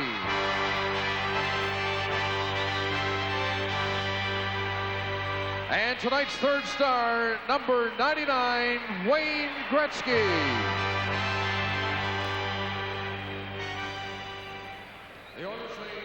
In the first intermission, I asked Charlie Huddy, who turned into the game's first star, if winning big was important for the Oilers tonight to set up the rest of the series, maybe only 3 more games, and he said yes, it would be nice to maybe score 5 or 6. They scored 11, Howie. This is the best example of intimidation by scoring goals that I've ever seen, and the Hawks have to be intimidated. Now they knew what they were up against, but they didn't expect to get this kind of proof, I don't think.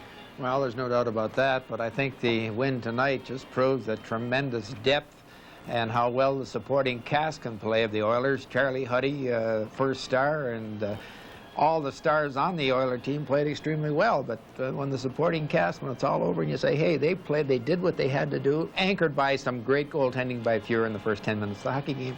Can't beat that. It's almost inevitable that somebody in the Chicago dressing room is going to accuse the Oilers of running up the score, rubbing it in. Is there anything to that? I mean, I know the Hawks will use anything they can, but the Oilers can't stop playing, can they? No, I kind of thought they did for 10 minutes in that second period. When it was 5-1, I said, oh, game's over. Here am I drastically looking or frantically looking for something for a real good play to use on the telestrator. But after that, they just opened up and they just shake, rattle, and roll. And I'll tell you what, they're an awesome hockey club, folks. The unbelievable skills that they have go along with the speed. And as I said earlier, that mental thought that they're 2 moves ahead of anybody else. A great hockey team, and tonight they were at their very best. This year they wondered if the Oilers might be rusty from a layoff. Last year, if they'd be tired from a tough 7-game series against Calgary. People continue to wonder if things will bother the Oilers, and they continue to put on performances like this to prove that that's not the case. Paul Coffey is standing by to talk about this record-tying performance by the Oilers. Hockey Night in Canada on CBC returns in just a moment. Some guys have it, some guys don't. You want to call it something? Call it the edge. Men in Speed Stick deodorant can give you the edge because it's the wide stick. It gives you man-sized odor protection all day that goes on dry in just a few strokes, which is why it's Canada's #1 deodorant. Some guys have it. Let the wide stick give you the edge. Speed Stick deodorant by Menon. I never liked thinking about life insurance. I want to think about living, not dying. It was my London life agent who showed me that life insurance can be something to look forward to. And my holiday here shows me this is going to be it. A financial package he called Freedom 55 will protect my family and help me retire back to this as early as age 55. Now, that won't be too hard to take. London Life believes life insurance is also for the living. Ask us about Freedom 55. Finally, someone's looking at life the way we do. This dandelion has just been fed easy-to-apply Killex, Canada's leading lawn weed killer. Not only dandelions, but over 50 other varieties of lawn weeds all find Killex irresistible. And like the dandelion, they never live to regret it. If you've got dandelions or any of their weedy friends, get Killex from Green Cross. Killex, lawns love it. Weeds die for it. Ford's on the winning track. Over the last 15 years, the Ford nameplate has been first in truck sales in Canada because Ford is making the best-built North American cars and trucks. Ford trucks have been on the road for 67 years, a solid heritage built right into every new Ford truck today. Take a test drive at your Ford or Mercury dealers. Toronto, we can't be outdone. At Ford, quality is job one. Ford, I'm a believer.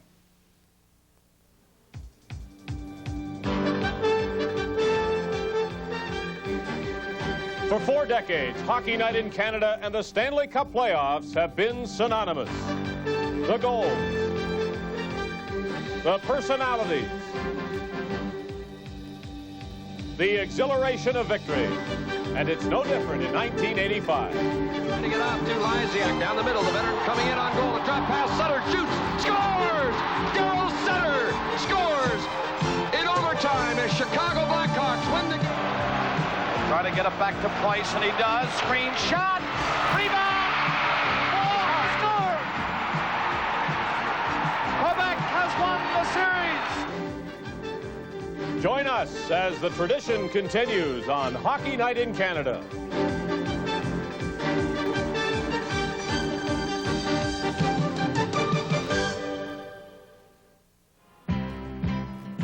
This was a big night offensively for Edmonton defensemen. Charlie Huddy with 2 goals. Randy Gregg had 3 assists in the third period alone. And if Edmonton defensemen are on the score sheet, chances are you'll find Paul Coffey there too. And that was his goal in the first period that gave the Oilers a 3-1 lead. Paul, so much for one other small hope that Chicago might have had that your bruised instep would bother you. I don't imagine it did, or if it did, we didn't know it. No, it wasn't too bad. Skating forward, as I thought earlier in the week, it would be all right. I had a couple of times during the game, pivoting backwards, it bothered me a bit, but you know, we had a good layoff, and I was able to get good treatment on it. It looks as though the Oilers are just getting better every game, every series, and that the playoffs are being set up perfectly for you. Do you have that feeling? Yeah, it's nice. You know, the last 4 or 5 weeks of the season, we were struggling. We weren't playing very well. I think we were getting down on ourselves a little bit, but I think in the back of each and every one of our minds, we thought that once we get into the playoffs, we got something to play for, we'll do all right. We had a tough series against LA. We ended up beating them 3 straight, but it was a little bit shaky. I don't think we played as well as we could have. Against Winnipeg, it seemed to get better, and tonight I thought we had a very strong team effort. What motivates you specifically in this series against Chicago now after a big victory such as this? You obviously know that 3 more of these are not out of the question. You know, we're very confident in our ability. We still know Chicago's a very good hockey club. I think tonight's game isn't imperative of how the series is going to go. They come off a tough series against Minnesota, and Tuesday night we're going to have to be ready again because, you know, it's tough to think that we're 9 goals better than that hockey club. I think they're a little bit better than that. Well, you've scored 27 goals in the last 3 playoff games against the Hawks, 8 in the 2 against the Hawks in the Campbell Conference final 2 years ago, and now 11 this time. So what you're doing is right. There can't be anything that the Hawks can throw at you that you haven't seen. They just, if they work harder, that's what you're going to have to deal with, but you can do that, right? Yeah, no, there's no problem with that. I think what hurt their hockey club tonight is having a guy like Doug Wilson out of the lineup. You know, he's a former Norris Trophy winner. He's an all-star just about every year he plays, and that's tough. But in the back of their minds, losing 11-2 has definitely got to hurt their confidence. They just got to regroup, and, you know, we can't get overconfident. We know we're up against a good hockey club, and we just got to be ready because, you know, we're still chasing that 2nd Stanley Cup, and that's what we want to do. Does the 11-goal tying a record mean anything to you? This team is one that exists on records, and you usually like that sort of thing. Yeah, it's definitely nice. I didn't know it was a record until I came in the booth here and you guys mentioned it. That's nice because anytime you have a record like that, it reflects on how well the team has played that night. A lot of times our team set a lot of individual records, with Wayne setting just about everyone going. It's nice to get a team record like that because everybody shares in it. It goes in beside Montreal's name. The Oilers with 11 goals in a playoff game. It ties a modern-day NHL record. Now let's go to Chris Cuthbert with Gary Dornhoff. Dave, if there was any question about the Oilers heading into the Campbell Conference Final, it revolved around the layoff. But obviously the Oilers, who have been in that situation before, Gary, know how to handle it. Absolutely. You know what impressed me is Glenn Sather, after the Winnipeg series, he said, all right, guys, take 3 days off, enjoy yourself, stay with your families, get away from the rink. And then we're going to get back to serious business. And the Oilers, they did exactly that. They had a good time. They let their hair down. They enjoyed one another's company with their families. And then they got to the rink, and then they started practicing with intensity. They started getting their level of practice going. And we saw the demonstration of this tonight. So when it's time to have fun, the Oilers can have fun. When it's time to get back to work, they get back to work and play a serious game. Well, for a few minutes tonight, the Blackhawks might wish the series was already over, but obviously it isn't, and they have to regroup. How do they go about it? Well, it's going to be very difficult. I thought that check by Messier on Keith Brown kind of took the starch out of them because the game plan for Chicago was to come out and hit, be very aggressive. And as soon as Messier threw that check, that was the end of it. The Blackhawks didn't use that aggressive style. They cannot get into a shootout, what we saw tonight. They have to play close checking and be aggressive. Everybody get involved. They had too many floaters tonight, too many guys that were not willing to play the price. I think we'll see a different Chicago team on Tuesday night. You and John Davidson talked about Murray Bannerman and the fact that maybe there's a mental block here with Bannerman playing the Oilers. Has that all of a sudden become a situation that all the Hawks are facing? Well, you know what? If you're going to lose, Chris, I would rather it be by a blowout rather than lose by a 3-2 count, because I think everybody realizes that we did a lot of things very poorly in tonight's contest. We didn't play very well, didn't execute very well, and so you can change that. But when you lose a 3-2 heartbreaker, it's that more difficult to get ready for the next game. So I think the Blackhawks, they'll be ready for the next game.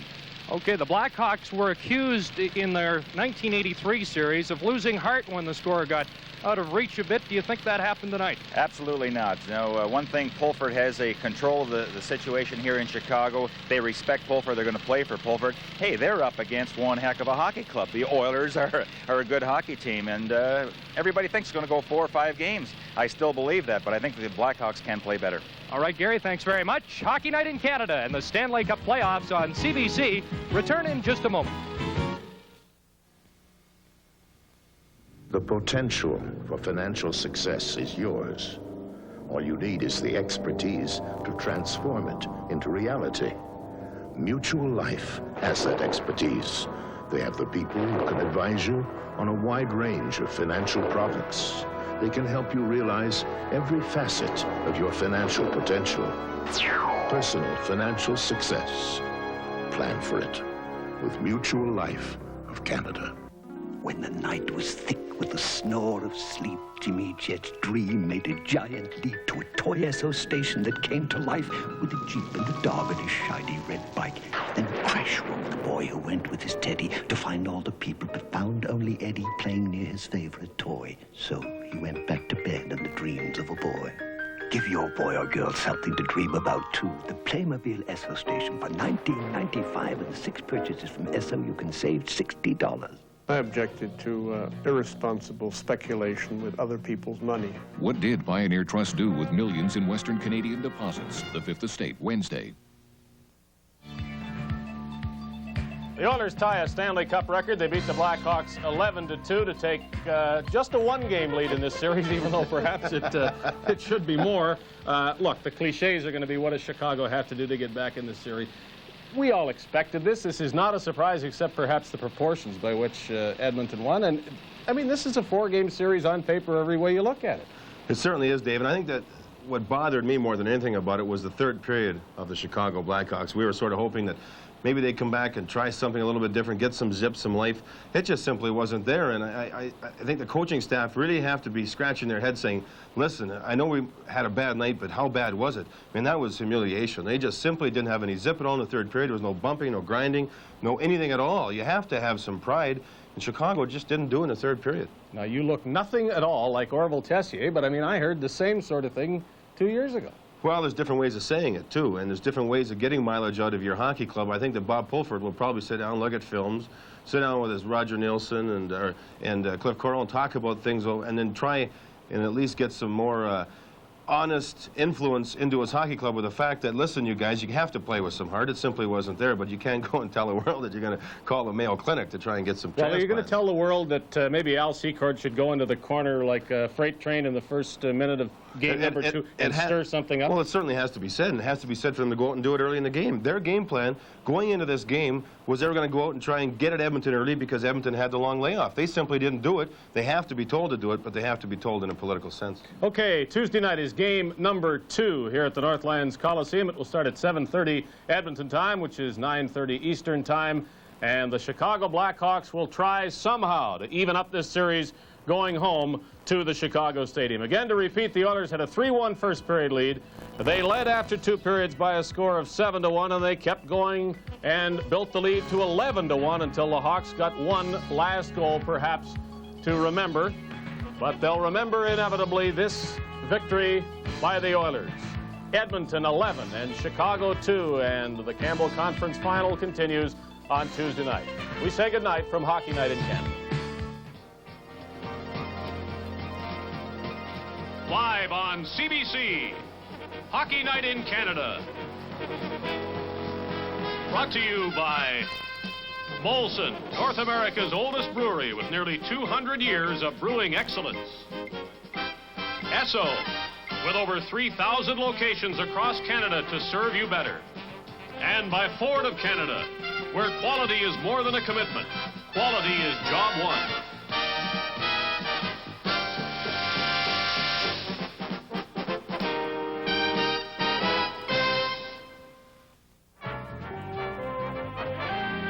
This program is protected by copyright and is intended solely for the entertainment and enjoyment of the viewing audience. Reproduction by any means, in whole or in part, without the expressed written permission of Hockey Night in Canada, is prohibited.